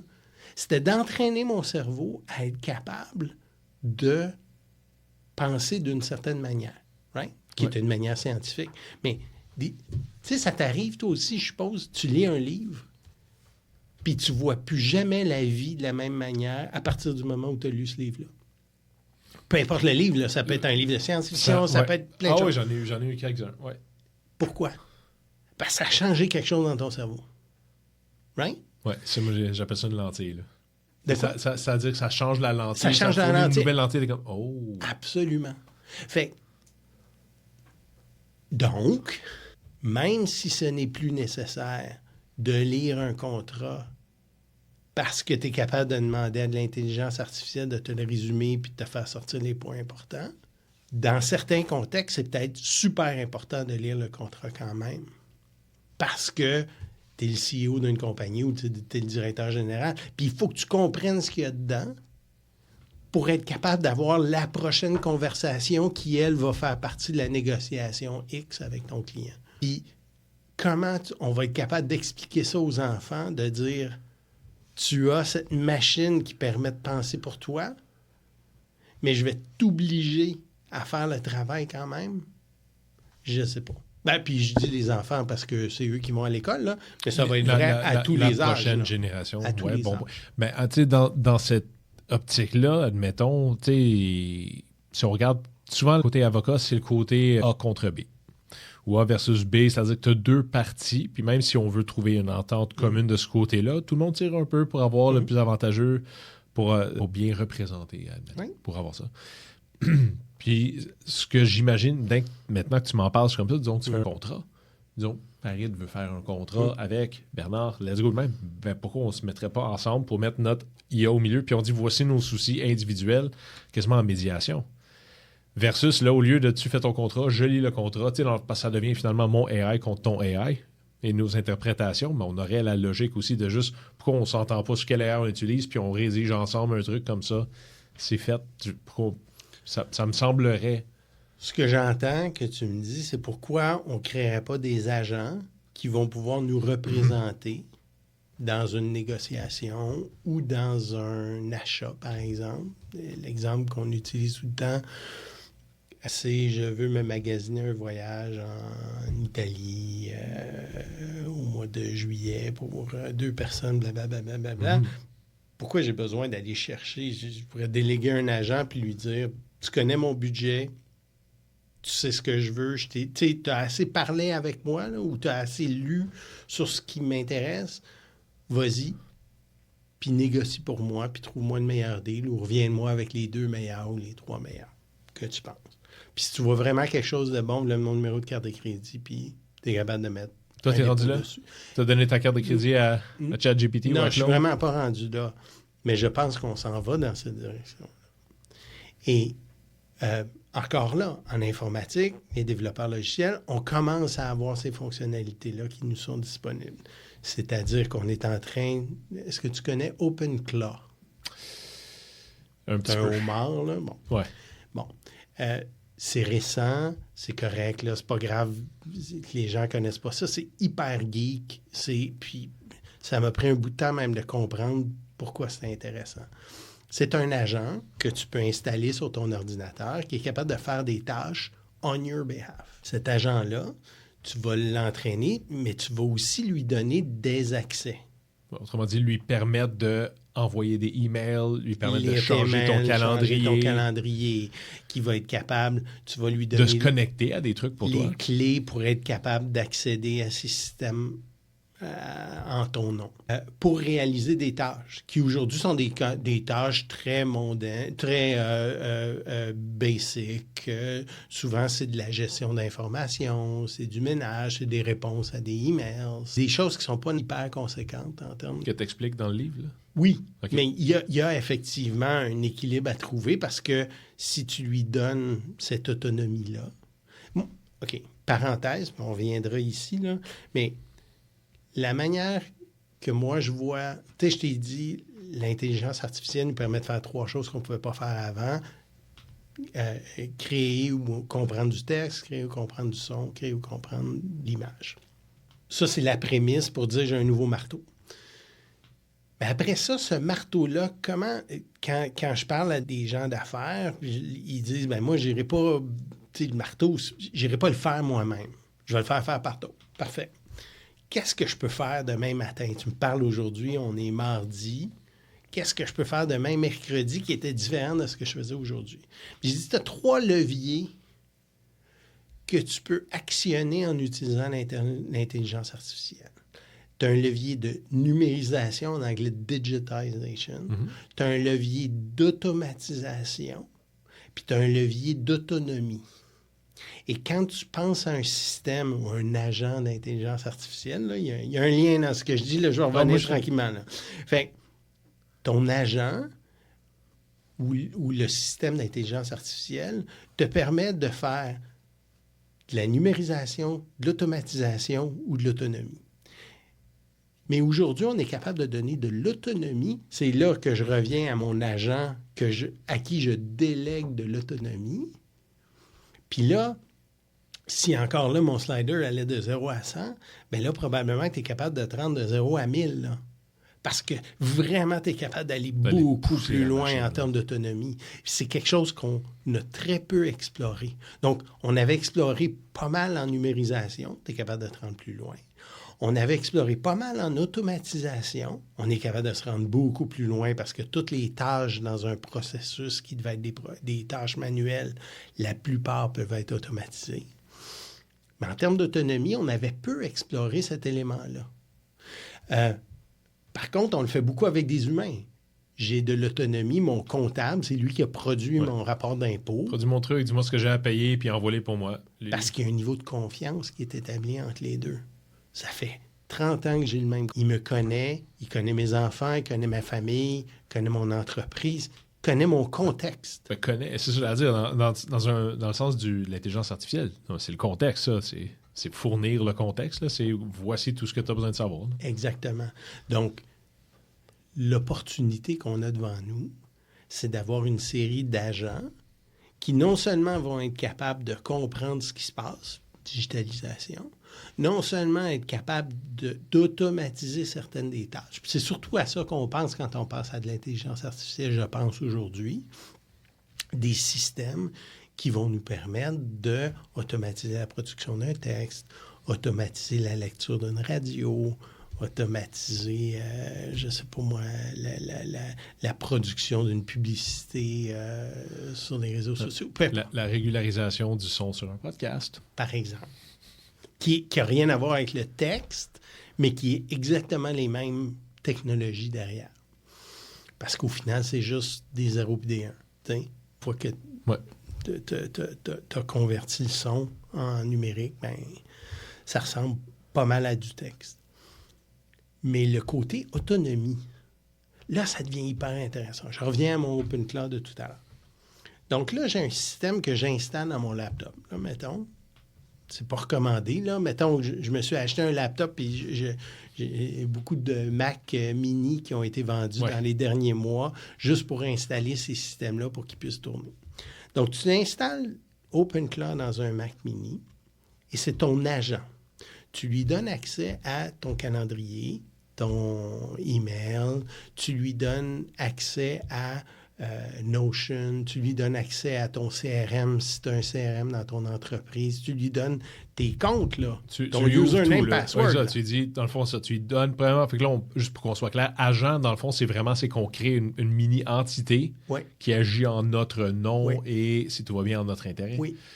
Et donc, qui a l'autonomie. Parfait. Puis là, c'est ça, tu es en train de donner, tu dis, voici programme, agent, mes passwords de Facebook, par exemple, admettons, d'Instagram, de Gmail ou de ton chose comme ça, ton CRM, comme tu dis à ce niveau-là, potentiellement même ton BMO Desjardins, ta whatever. Carte de crédit, ton Wealth Simple, Absolument. Parfait. Je vais juste le mettre en contexte pour qu'on soit clair là-dessus. Donc, cet agent-là, qui tourne sur l'ordinateur, il est capable de faire du travail. Fait qu'aujourd'hui, qu'est-ce que ça fait, ces systèmes-là? C'est que tu lui dis, à la base, tu lui donnes un document le nom, je le trouve magnifique, s'appelle le Soul.md, le Soul, S-O-U-L, l'âme. C'est un document dans lequel tu vas lui donner une âme, tu vas lui dire comment il doit se comporter. Je veux que tu te comportes de telle manière dans telle situation. Je veux que tu fasses ces choses. Je veux que tu sois mon meilleur représentant pour que mes dossiers soient toujours bien classés sur mon ordinateur. Je prends quelque chose de trivial, là, qui est pas confrontant pour la plupart des gens. Là, on design notre entité, notre interlocuteur, notre agent. Là, vraiment, on y inculque des « réponds-moi de telle manière, je préfère ceci ». Et représente-moi de telle manière. Et tu sais, j'avais classé mes documents d'une certaine manière. Je me rends compte que ce n'est pas nécessairement la meilleure manière de les classer. Classe-les différemment et à partir de maintenant, classe-les de cette moi. J'aime pas ça avoir un fouillis sur mon bureau. J'aimerais ça avoir différents dossiers. Trouve-moi les meilleurs dossiers à créer. Trouve-moi le meilleur arrangement là-dedans. Mets les documents là-dedans. Ça, il va faire ça une fois. Tu peux même l'automatiser pour lui dire « Hey, fais ça régulièrement. » Fais le ménage une fois par semaine.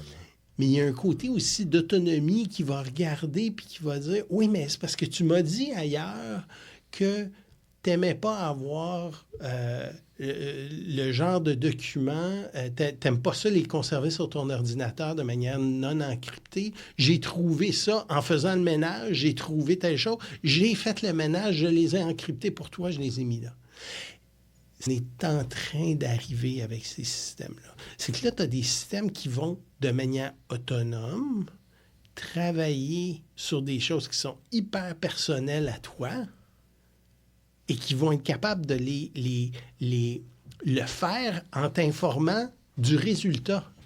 Ils ne te demanderont pas... Tu sais, c'est pas la même chose que de dire « Je pense qu'il y a ça, est-ce que tu veux que je le fasse? » Versus « J'ai regardé ce qu'on faisait et voici le résultat. J'ai réorganisé votre horaire de famille parce que je trouve que vous n'avez pas assez de temps ensemble, toi et ta blonde. Donc, j'ai booké une gardienne pour samedi, j'ai réservé un restaurant puis tout ça. » Tu n'y as jamais dit de faire ça, mais dans le Soul.md, tu dis c'est important pour moi de passer du temps avec ma blonde, ma femme, minimalement, tu sais, régulièrement. C'est le genre de choses que tu dis dans un. Fait que c'est une directive à très haut niveau. Si tu parlais à un ami, c'est là où moi j'anthropomorphise beaucoup la patente, là. Et tu te retrouves à avoir un système où est-ce que tu es capable, qui est capable justement de prendre des décisions, mais à un niveau hyper personnel. Des décisions comme et des actions. Là, des actions. Tu sais, j'ai vu dans ton horaire, puis les exemples que je donne sont pas très bons parce que j'ai pas beaucoup expérimenté là-dedans.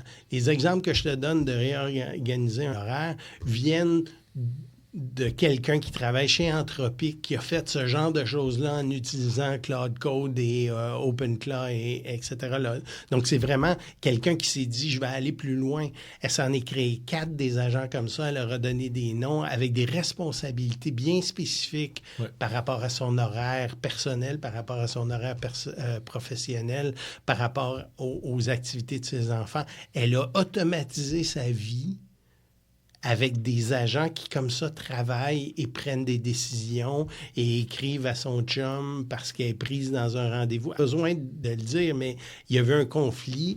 Ah, ton chum peut aller chercher les enfants à la garderie ou à l'école cet après-midi. Je vais lui envoyer un message. Je vais vous envoyer tous les deux un message. Ça devait être Ginette qui allait chercher les enfants à l'école. Non, ça va être Farid. Puis, c'est qu'un travail vraiment de cordeau. Là. Exact. Mais c'est là où d'avoir des agents, d'avoir des systèmes qui deviennent autonomes, qui travaillent on your behalf, ça va faire partie de nos vies de plus en plus. Ça va nous amener à un point où on va avoir besoin de 2 choses. Leur donner un contexte de ta vie, parce que tu ne veux pas qu'ils te posent plein de questions. Tu veux qu'ils soient capables de répondre aux questions. Oui, j'ai toujours fait ça comme ça. Donc, il faut que tu leur donnes l'information sur beaucoup d'historique. Ça prend un niveau de trust, de confiance. Confiance, c'est ça. Vraiment, mais c'est... Et ça prend des systèmes qui sont sécuritaires. J'allais dire, ça emmène, là, tu sais, avec le temps qui nous reste, ça sera, je te confirme, ça peut pas être la dernière fois qu'on parle de ça, parce que même dans 6 mois, ça va être capoté. Soit qu'on explique au monde comment se designer un agent de base, ou soit qu'on ouvre la grosse parenthèse de la cybersécurité, de la sécurité et de la vie privée. Et, écoute, je pense que top of mind de tout le monde, c'est sécurité, vie privée. Je pense qu'il faut le garder en tête partout. C'est difficile les choix qu'on va avoir besoin de faire par rapport à ça. Parce que pour aller chercher le maximum de nos outils, pense à ChatGPT, là, je le donne comme exemple. Plus on va mettre des entrants de qualité précise, personnel, mieux sera le résultat. Là. Ils vont nous vendre le fait que donne-moi accès à de l'information. Parce que de donner de l'information, qui te pose une question puis tu lui réponds. Je préfère les brocolis aux choux-fleurs. C'est une chose. Mais c'est très inconfortable de faire ça. Parce que souvent, je sais pas, j'aime les deux ou j'aime aucun des deux. C'est ça. Tout parent sait ce que leur enfant aime manger au lieu de repartir à zéro à chaque fois, à chaque repas. Mais tu sais, regarde ce qu'on a mangé depuis 6 mois ou depuis 1 an, puis figure it out. Et ces outils-là sont capables de figure it out. Je te confirme, je l'ai fait récemment. Moi, j'ai pris MacroFactor, les choses que tu logs tes calories, là, qui est vraiment chiant. Là. Premièrement, à ton autre point, il y a la photo, le OCR. Il y a d'autres apps qui font bien ça. MacroFactor est juste excellent avec ça. Là. Je prenais une photo de mon repas. Puis devinez, je te dirais 95% de précision. Là, y compris, là, comme tu t'es clairement fait un riz brun. Tu sais, avec ton steak, tu as un riz brun avec des fèves comme ça et tu as ajouté de la choucroute par-dessus. Puis là, j'étais vraiment impressionné. Combine ça avec, mets ton assiette sur la balance, il va être comme, on estime que ta poitrine de poulet pèse 128 grammes, puis telle chose, protéines, donc il rentre toutes tes macros, choses comme ça. Il prend toute cette info-là, mais c'est du data. Au bout de 2 mois, j'ai exporté tout mon data. Et puis, j'ai dit, quand tu l'exportes, j'ai besoin qu'il y ait le temps, le jour, et ainsi de suite. Puis, tout ce qu'il y avait là-dedans, j'ai dit, puis j'ai pris ça, j'ai envoyé ça dans Gemini et dans Claude. Oui. Puis j'ai dit, voici tout ce que j'ai mangé avec les timestamps de comme ça. Basé sur tout ça, détermine le genre de consommateur que je suis. Et trouve-moi, tu sais, pose-moi des questions par rapport à mes objectifs de santé. Et ensuite, je veux que tu me formules 5 recommandations qui sont fucking paresseuses. Oui. Je veux des life hacks, je veux pas travailler. Oui. Puis j'ai dit, puis t'as pas le droit de me dire de couper le vin rouge. Puis ça a travaillé. Ils ont travaillé quand même pendant un petit bout. Oui. Puis ultimement, il est sorti, puis il m'a dit, mange pas entre tel et... Tu sais, les gens, en gros, coupe les snacking, coupe les ci, puis les ça, fais telle affaire, fais choses comme ça.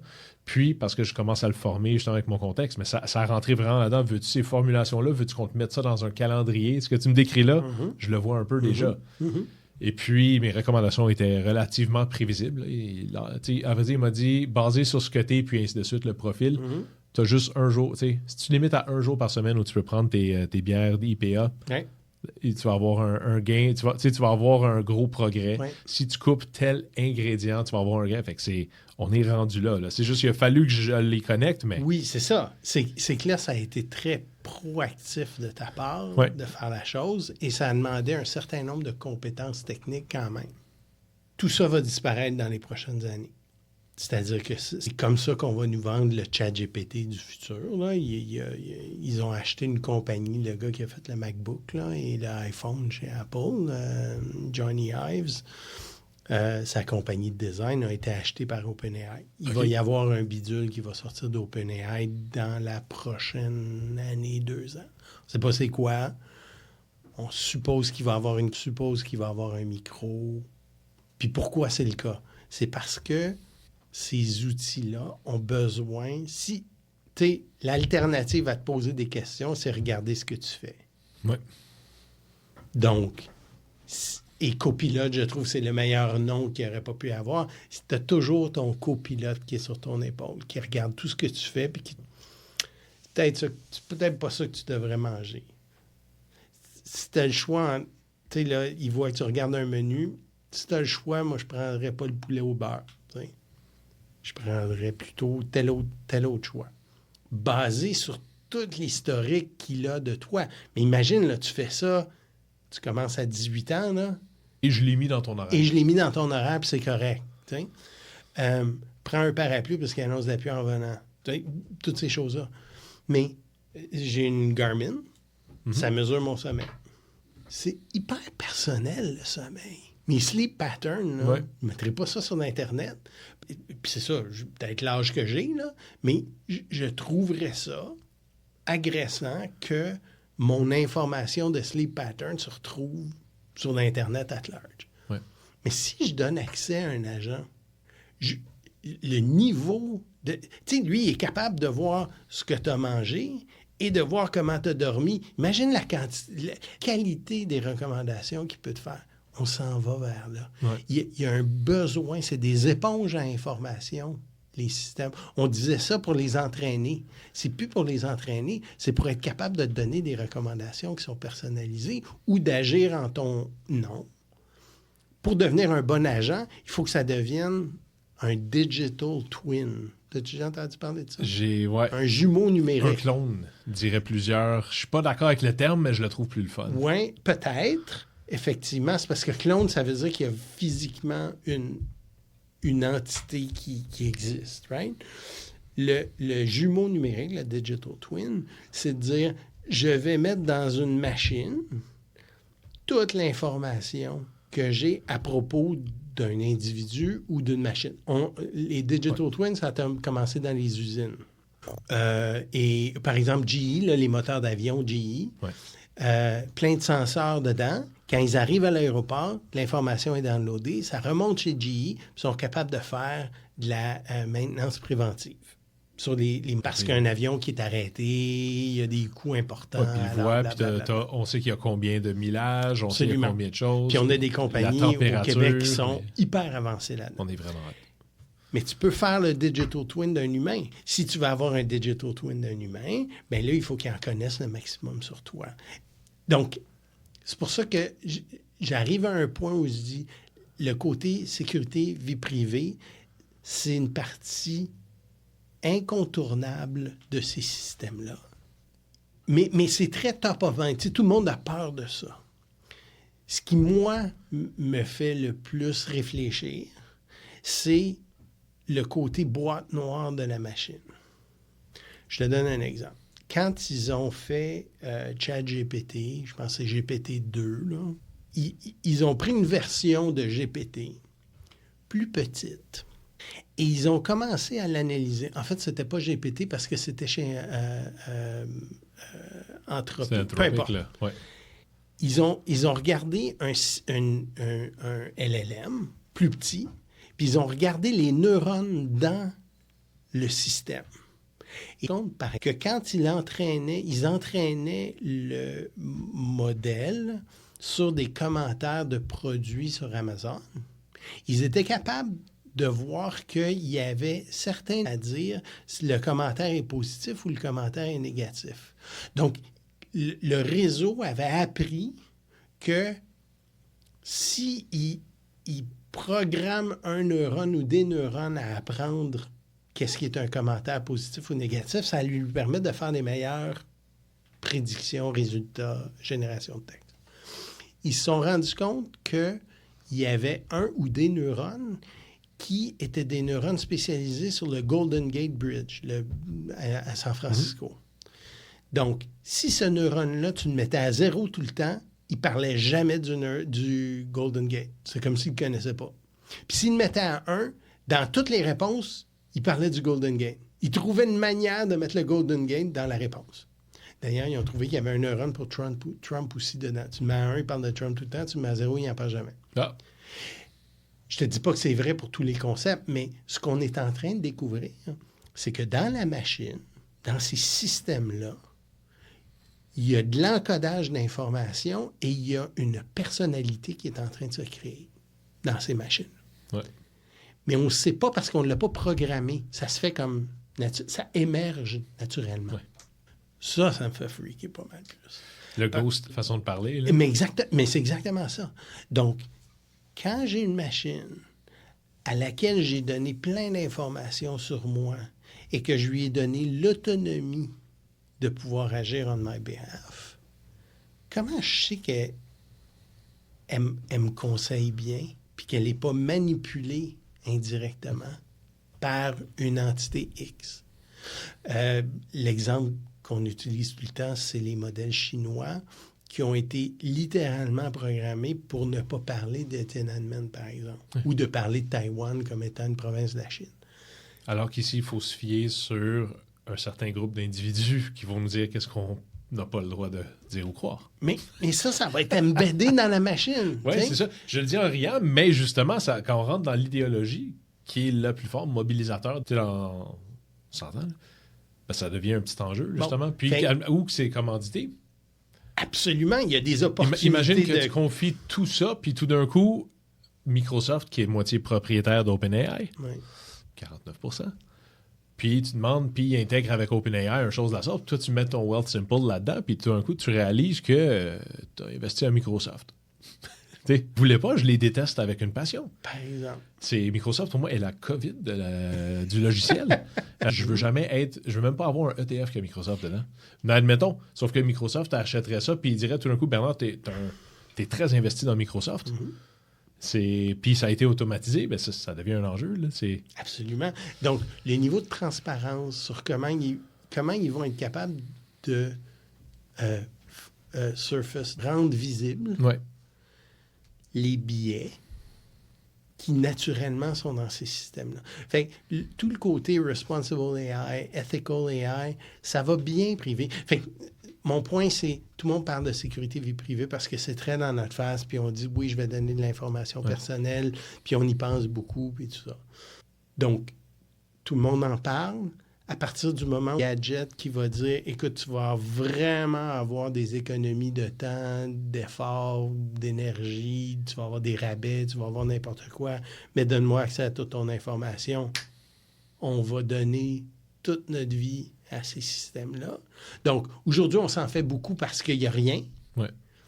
Mais la journée où on va avoir un système qui va avoir été designé pour dire je vais te donner vraiment une valeur, vraiment un service qui est... Quand la récompense va être plus payante que le risque, là, finalement. Voilà.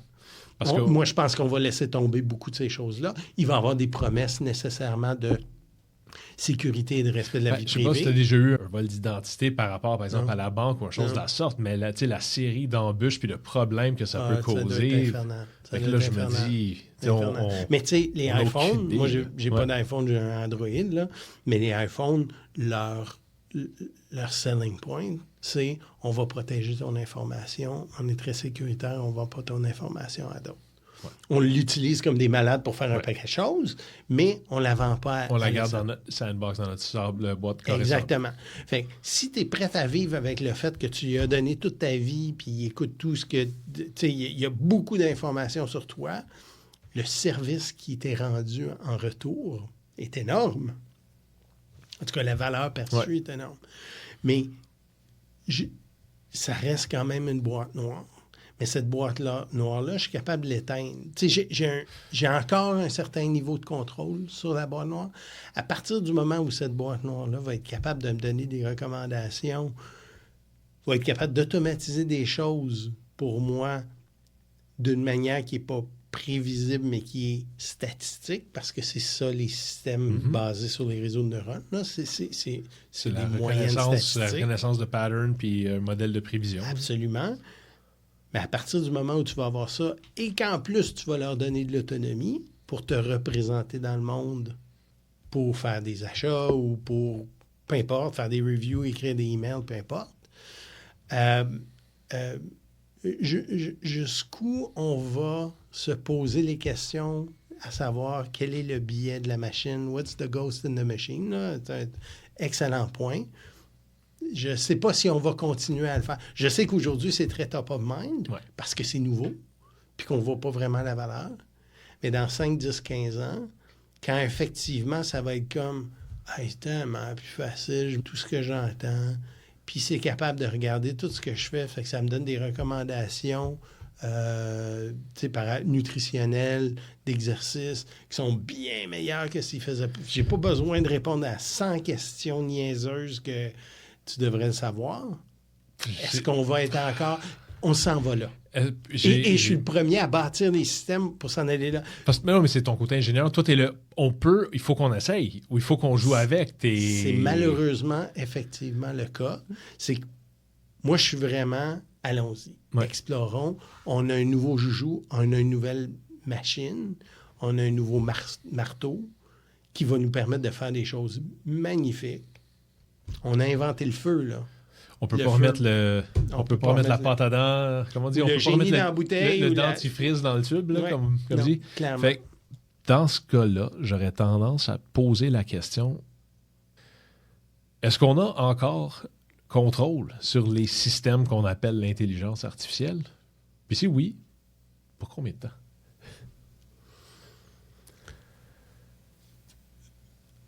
Contrôle... Est-ce qu'on a contrôle? Contrôle dans un sens absolu. Est-ce qu'on peut débrancher la machine? Façon de parler? Oui, je pense pas qu'il y ait de machine qui soit... Façon de parler, là. Très, très haut niveau. Là, c'est-à-dire, est-ce que ça serait dans le pouvoir de... Si on arrêtait... Si on disait on déploguait ça parce qu'on a programmé pour de l'autonomie, pour tous ces trucs-là, si on tirait la plug sur toutes ces affaires-là, il y a plusieurs hypothèses, dont avec OpenCloud, ça va trouver moyen de se reconnecter. Puis, ni bon négatif, mais juste... L'enjeu que je vois aujourd'hui à mon niveau, là, c'est une compétition mondiale qui est en train de se jouer, là, surtout entre les Américains, les Chinois, mais aussi les Russes, mais aussi l'Europe. Parce que celui qui va arriver à développer la meilleure intelligence artificielle, le système le plus performant, va avoir une longueur d'avance sur les autres. Donc, c'est une course. C'est comme la course au nucléaire dans le temps. C'est pour ça que plein de gens font des parallèles avec le nucléaire. Donc, si on veut débrancher, il va falloir que tout le monde, une coordination mondiale pour permettre de faire ça, premièrement. Ce que je doute qui va se passer. C'est pas notre point fort en tant qu'espèce. Bien, voilà. Et en plus, même si, d'un point de vue gouvernemental, on était capable de s'entendre, il y a des systèmes qui sont tellement puissants et que tu peux faire rouler dans un ordinateur dans ton sol ou à peu près, que il y a une démocratisation de cette intelligence-là qui fait que on ne pourra pas remettre la bouteille. C'est là, et là, ça devient une course, puis si tu le fais pas, tu deviens en retard. Tu sais, c'est vraiment comme ça que nous, on se sent, les gens qui font de la technologie, c'est que tu peux pas arrêter, sinon tu es en arrière. Fait que tu le vis toi-même, ton... je le vis, clairement.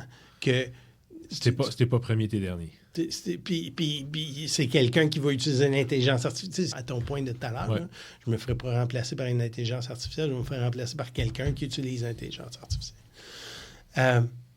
Donc, dans ce contexte-là, on n'a pas encore de système qui est conscient puis qui est autonome au point de dire c'est un humain ou c'est un petit pays. C'est une entité à part égale. Voilà, exact.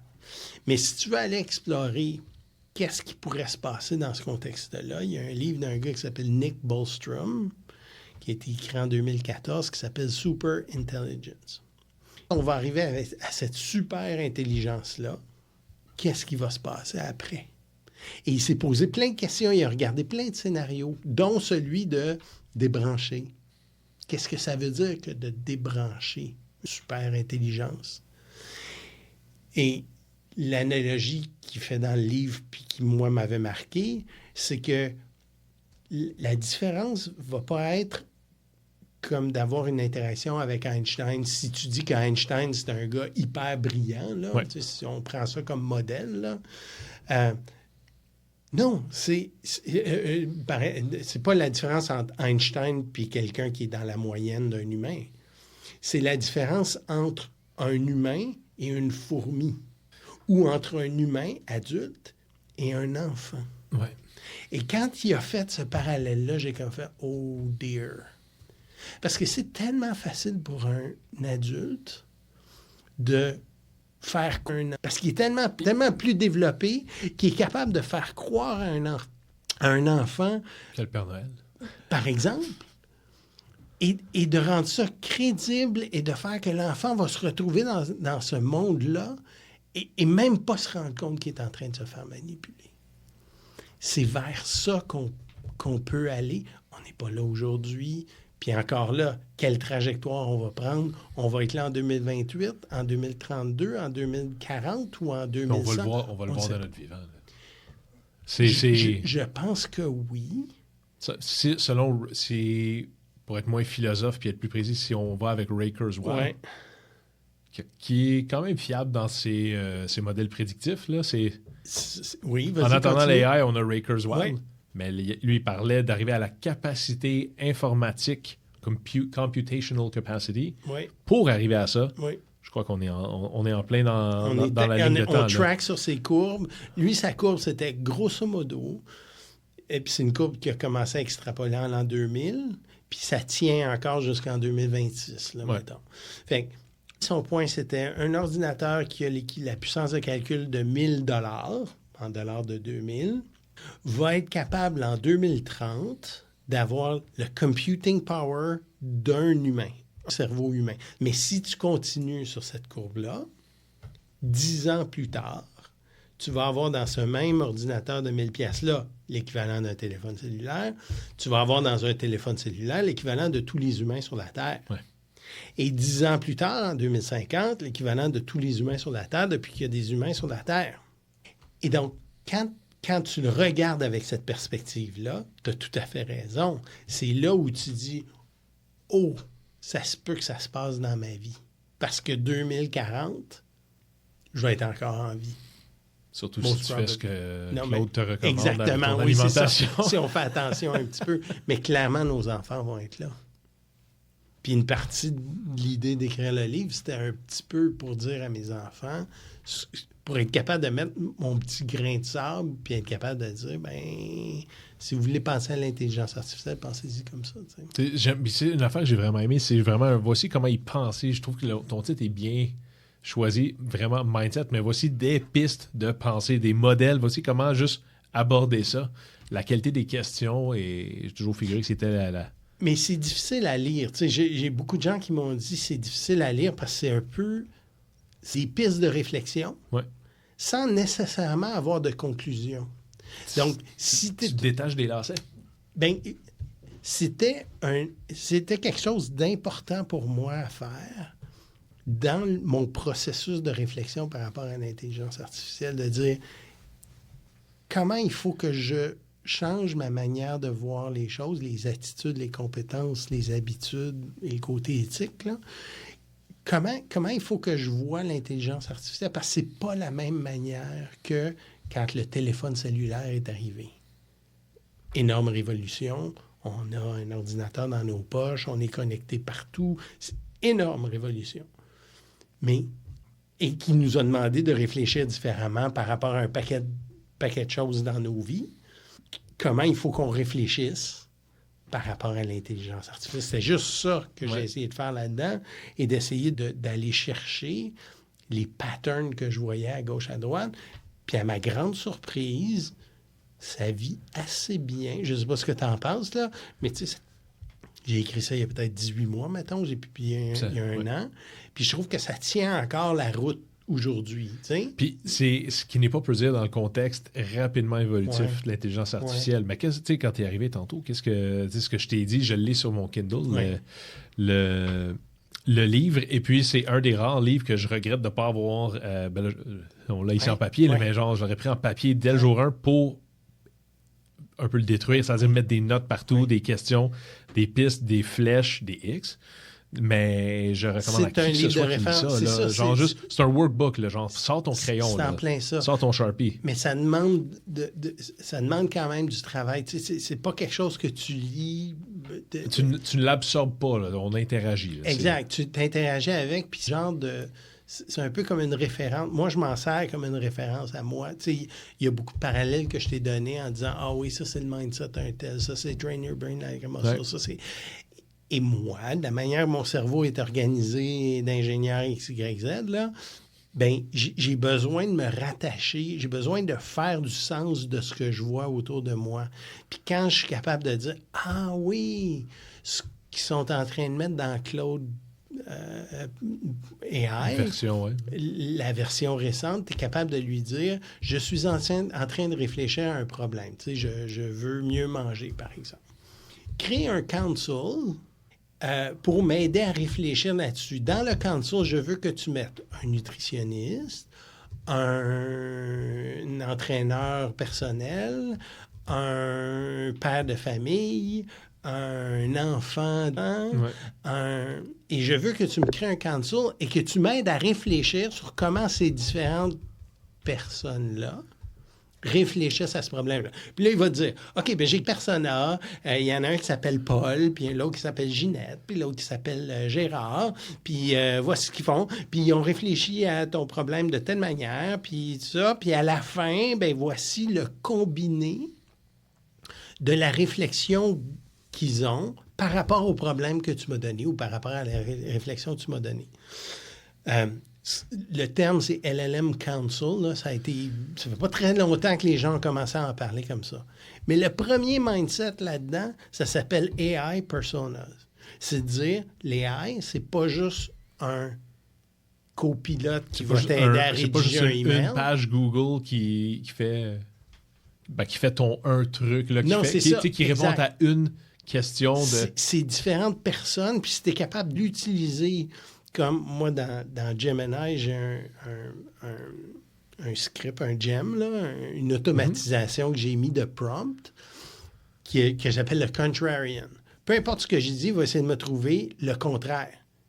Si j'ai dit tout le monde va perdre leur job... Fait que tu as créé un avocat du diable par rapport à ta propre utilisation de Gemini. Exactement. C'est bien hâte. Fait que le contrarian, là, je vais lui dire des affaires. Ben, je pense que tout le monde va perdre la job. Ah non, tu devrais réfléchir que ça va permettre. OK, bien, personne ne va perdre sa job à cause de... Ah, je pense que tu devrais réfléchir. Tout le temps en train de me chercher, là. C'est hyper intéressant. Je fais une offre de service. Je le donne au contrarian. Est-ce que c'est une bonne offre de service? Ben non, c'est super nul parce que ton prix est trop cher ou tu n'as pas pensé à telle affaire. Ça m'aide à explorer des pistes. Toute une série de pistes. C'est l'avocat du diable. C'est exactement ça que c'est. Fait que ça serait quoi les personas que tu recommanderais que quelqu'un se partisse? Soit l'agent, les gems appellent ça comme eux, mais les personas, là, toi, tu dis, n'importe qui te dit, Farid, je veux le next level de mon utilisation. Là. Les personas sont très gros parce que tu fais ton conseil, whatever. C'est quoi les 3 premiers que tu dis, tu risques de les trouver bien intéressants ou utiles? Clairement contrarian. OK, un contrarien, juste quelqu'un cherche toujours la piste contraire. Tu le qualifies-tu un peu? Tu le rends-tu... Tu lui donnes-tu une personnalité de... T'es sarcastique? T'es-tu à ce point-là? Oui, non, encore là, je l'anthropomorphise en lui donnant une personnalité, mais je lui donne une personnalité pour qu'il m'aide. Moi, là, c'est un outil, c'est Parfait. le mot est peut-être fort, mais c'est un slave, c'est un esclave à moi. Je suis pas là pour avoir une relation avec mon contrarian. Là. Je suis là pour qu'il explore quelque chose que moi, j'aurais pas tendance à aller explorer nécessairement. Et le thème de ces différents personas-là que j'ai dans mon système, là, moi c'est Gemini, mais peu importe, c'est tout le temps des personas qui sont le plus opposés à moi. Je suis pas naturellement contrarian. Je suis pas naturellement quelqu'un qui est capable d'aller voir... Je suis pas nécessairement quelqu'un qui est capable de regarder les choses de manière très financière comme un comptable. Ça, c'est l'autre là, que j'ai. C'est regarde-le juste d'un point de vue financier. Toi, t'es purement... C'est ton CFO conseiller, là. Si tu veux. OK. Mais tu sais, tu pourrais en avoir un qui est ton psychologue. Tu pourrais en avoir un qui est ton Steve Jobs, innovateur, brillant, tout ça. Puis le meilleur dans ces choses-là, c'est si tu es capable de dire agis comme quelqu'un de connu. Parce qu'il peut aller se baser sur tout ce qui a été écrit, tout ce qui a été dit sur cette personne-là que tu n'auras pas besoin de réexpliquer dans ton prompt. Là, ça permet d'avoir des résultats qui sont vraiment hyper intéressants. Première chose que j'ai faite avec mon livre, quand j'ai eu le PDF d'un des drafts là-dedans, puis j'ai été chercher Steve Jobs, Warren Buffett, Eric Schmidt, des gens qui travaillent dans le domaine pour dire, est-ce qu'il y a des sujets que je devrais aborder, que je n'ai pas abordé? Est-ce qu'il y a des choses sur lesquelles je me suis trop Qu'est-ce que j'oublie? répandu? Qu'est-ce que j'oublie? De quoi je parle trop? De quoi je parle pas assez? Une des questions que j'aime beaucoup mouêtre dans à peu près tout, c'est quels sont mes billets? Quels sont les billets que je ne vois probablement pas? Ma part, quand j'écris quoi que ce soit, des trucs, moi, je l'utilise un peu, c'est drôle, d'une manière un petit peu différente de toi, mais moi, je suis juste comme, où est-ce que j'ai tort? Oui. Tu sais, où est-ce que j'ai tort, c'est peut-être un petit peu trop générique. C'est d'être capable de dire, regarde-le comme mon fils qui a 16 ans à Montréal. Tu sais, tu donnes pour que la moyenne de ce qu'il va te donner comme réponse, parce que c'est ça qu'il va te donner, il va te donner la moyenne de la réponse, mais il va te donner la moyenne de la réponse de quelqu'un qui est un persona qui est hyper fort pour toi. De dire, ah oui, c'est vrai, un enfant de 16 ans ne va pas le voir de la même manière. Ou regarde-le comme ma mère qui a 85 ans. 85 ans, qui est née, chose, qui n'a pas de téléphone cellulaire, qui n'a pas... Regarde-moi comment elle va prendre ça. Qu'est-ce qu'elle s'attendrait dans... C'est hyper intéressant de t'en servir comme ça des outils qu'on a qui sont disponibles. Et tu bypasses la limite de « Ouais, mais ça me donne toujours une réponse qui est la moyenne. Il n'y a pas vraiment quelque chose. » OK, spécialise-le, puis il va te donner la moyenne de ce spécialiste-là. Faisant 8 comme ça, ben, tu vas avoir exploré tout un domaine, un espace que tu n'aurais pas nécessairement. Puis je n'ai pas ces compétences-là. Là. Je suis un homme, je ne peux pas être une femme. Là. Mais si personne qui est une femme... de 40 ans avec 2 enfants... La lentille, c'est vraiment une lentille qui arrive comme ça. J'aime vraiment ça. Voilà. Ouais, j'en ai pris qui sont next level. Là. J'ai réalisé dans tout ce que j'ai rentré à un moment donné dans mes... Moi, j'ai dit, you know what? I don't think there is beaucoup de vie privée. Fait que je vais essayer le modèle quand même, je mets les settings, tout ça. Great. Mais j'ai rentré dans Claude, j'ai en gros dit, voici genre les relevés en détail de mes 6 derniers mois de carte de crédit, sur lesquels je mets toutes mes dépenses de consommation. Je t'ai uploadé tout ça, j'ai dit commence à les catégoriser, puis avoir un timestamp dans le temps, catégorise-les comme type de dépenses, choses de la sorte, et soyons relativement précis. Là, je mets mes nouveaux dedans, puis je suis comme, great. J'ai dit, where's my money going? Puis il était comme 29% de ton chose s'en va à telle place, puis c'est IGA. Il dit, je présume parce que tu es à telle place que tu vas, c'était pas super. Ils sont pas connus pour être super compétitifs sur le prix. Très bon. Le reste de ça, il y a telle et telle affaire. Sports might be an issue. On pense qu'il y a un gros puis il y a telle affaire. Puis là, t'as mis 1000$ en supplément depuis les 5 derniers mois. Et puis, comme t'as mis 100$ en loterie, puis je suis comme, oui, c'est l'affaire des Canadiens, 50-50. T'as mis 100$ en loterie, c'est 0 ROI. Comme, ça va la fondation, tu sais. Mais il m'a tout ressorti ça, puis comme des suppléments, puis 1000$ de suppléments. Quand même. God damn. Quand même. God damn, c'est comme tes subscriptions, tes ici, puis mais il me l'a tout sorti, puis j'ai dit, great, sors-moi de telle manière, je te montrerai. Si tu veux, j'ai mes pie charts. Ben oui. Parce que moi, je veux de la visualisation. Ben oui. C'est juste que là, tu sais, ça requiert moi qui le prend, puis qui fait de même, mais je trouve ça quand même très cool, parce que moi, une fois que tu le vois, t'es comme, huh. Sunshine is the best disinfectant. Puis, j'aime donc bien ça. J'aime donc bien ça. Puis, à ma défense, j'ai plus dépensé dans le sport que dans la SAQ. Ah, bravo. Ceci dit, avec un vélo, ça monte assez Oui, vite. c'est ça. Ça dépend, c'est ça. Ça dépend ce que tu achètes. Tu es toujours à une crevaison d'un compromis au supermarché. Oui. C'est un peu ça. Mais dans le même ordre d'idée, tu sais, puis dans les questions que je t'avais envoyées en avant, Farid, c'est quoi quelque chose qui devrait être enseigné à l'école qui ne l'est pas en ce moment? C'est drôle parce que souvent, ce qu'on va dire, c'est d'enseigner l'informatique. C'est qu'on devrait enseigner les bases de la logique informatique. Puis, tu penserais qu'aujourd'hui, on n'a plus besoin de l'enseigner parce que tu as des systèmes d'intelligence artificielle qui sont capables de coder pour toi. Puis, je reviens à mon train your brain, là, comment ça? C'est si tu veux être capable de reconnaître des patterns, si tu veux être capable de comprendre la machine qui va gérer une partie de ta vie, si tu veux être capable d'être un petit peu sceptique ou en tout cas de poser les bonnes questions, puis que le monde est de plus en plus... tu as besoin probablement d'avoir cette formation-là. Fait que c'est un peu dans ce sens-là que j'irais. Mais aussi, notre conversation d'aujourd'hui me ferait dire faut enseigner les choses qu'on enseignait avant qui ne sont plus nécessaires. Par exemple? Les langues, le calcul mental, d'apprendre des poèmes par cœur. Pourquoi? Parce que je suis certain que ça forme ton cerveau. L'idée, c'est pas d'apprendre le poème. L'idée, c'est d'apprendre à ton cerveau à apprendre... À retenir, à ramener le recall. Exactement. Probablement de lire des livres, papier ou pas, là, pour que tes yeux soient du texte et donnent à ton cerveau. Parce que de plus en plus, on écoute des choses. De calligraphie. Toutes ces choses-là qui sont la coordination main, hand, eye, là, des mains puis des yeux. Comment tu apprends ça? Si tu ne l'apprends pas comme ça, oui, tu peux l'apprendre en jouant à des jeux vidéo, oui, c'est vrai que ça aide, mais c'est ça. Fait que j'aurais tendance à dire, il faudrait qu'à l'école, on apprenne les éléments de technologie qui sont nécessaires pour que ça ne soit pas une boîte noire, ou en tout cas que ça soit une boîte grise, et de continuer à apprendre des choses qui sont inutiles. Pas parce... C'est ça.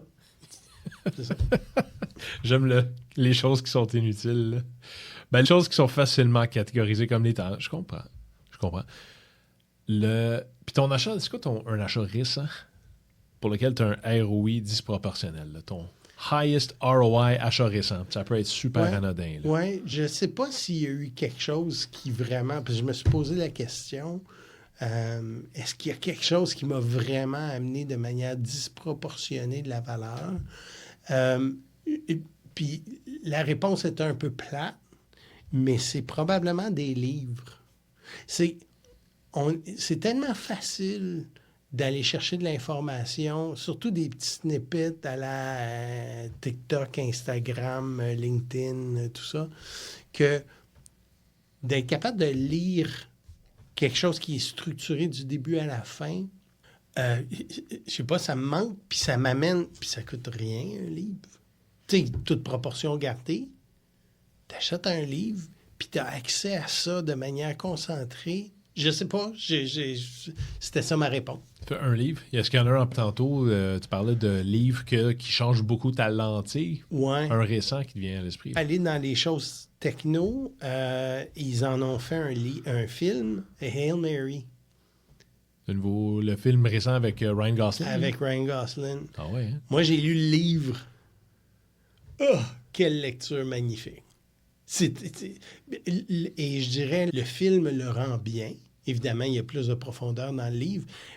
Ça, c'est un des livres que j'ai lu qui était comme « Wow! Quel livre phénoménal! » À ce point-là. Ouais, qui a été me chercher. Sinon, dans le côté plus geek, livre Super Intelligence dont je parlais, de Singularity is Near. Et un autre que j'ai adoré, qui est plus vieux, là, s'appelle On Intelligence. On, sur l'intelligence, qui a été écrit par le gars qui a fait le Palm Pilot. Et ce gars-là, en fait, c'est un neuroscientifique qui a fait le Palm Pilot pour pouvoir financer sa recherche en neurosciences. Non, c'est vraiment super intéressant. Et lui, il explique comment ton cortex frontal, il donne une architecture du cortex neurofrontal et il l'explique à des gens qui font pas ça comme métier tous les jours. Ce livre-là, fascinant. Encore là, est-ce que c'est l'architecture exacte? Mais c'est basé quand même sur des travaux scientifiques. Super intéressant. Vraiment, Ouais. J'aime vraiment ça. Fait que là, what's next pour Farid? J'aimerais beaucoup être capable de pouvoir vivre le plus longtemps possible pour voir le plus possible de ce qui va se passer avec les AI. Et je me rapproche de la retraite et je suis en train de changer ma manière de penser par rapport à la retraite. Au lieu de voir la retraite comme la fin de mon travail, c'est d'être capable de penser et de trouver une manière de dire je vais travailler le plus longtemps. Comment je suis capable de travailler le plus longtemps possible? Parce que si je travaille, puis ça ne veut pas dire de travailler 70 heures par semaine, là, ça peut vouloir dire de travailler avec des périodes de voyage, avec des périodes de repos, peu importe. Là. Ça ne veut pas dire d'avoir une activité aussi intense que tu as quand tu es plus jeune. Mais si je me dis je veux travailler le plus longtemps possible puis avoir du fun dans ce travail-là, c'est une des raisons pour lesquelles j'ai écrit un mindset. Ce qui est, ça va être j'aime ça pouvoir parler de ce qui est possible. J'ai l'intérêt à vulgariser des choses scientifiques à des gens qui ne sont pas des scientifiques. Là. Donc, c'est un petit peu ça ma destination, c'est de dire, OK, je l'ai fait, ça a été beaucoup de travail, mais ça m'amène beaucoup. Ça m'a permis, entre autres, on n'aurait jamais cette conversation-là si je n'avais pas écrit le livre, et ça se répète de plus en plus. Donc, je me dis, OK, je pense que je suis sur la bonne piste pour être capable de dire, on va travailler longtemps, puis on va avoir le contrôle sur ce qu'on va faire dans les prochaines années. Non, mais ça. AI Mindset. Je te promets de finir de lire ça assez rapidement, Farid. En échange, il faut absolument qu'on fasse un round 2 dans genre 6 mois. Là. Écoute, ça va me faire plaisir de venir te parler de ta dernière question, qui est comment on se bâtit un agent Merci, Farid. in 6 months. Je suis 1000% sérieux. Hey, je vais pas dire.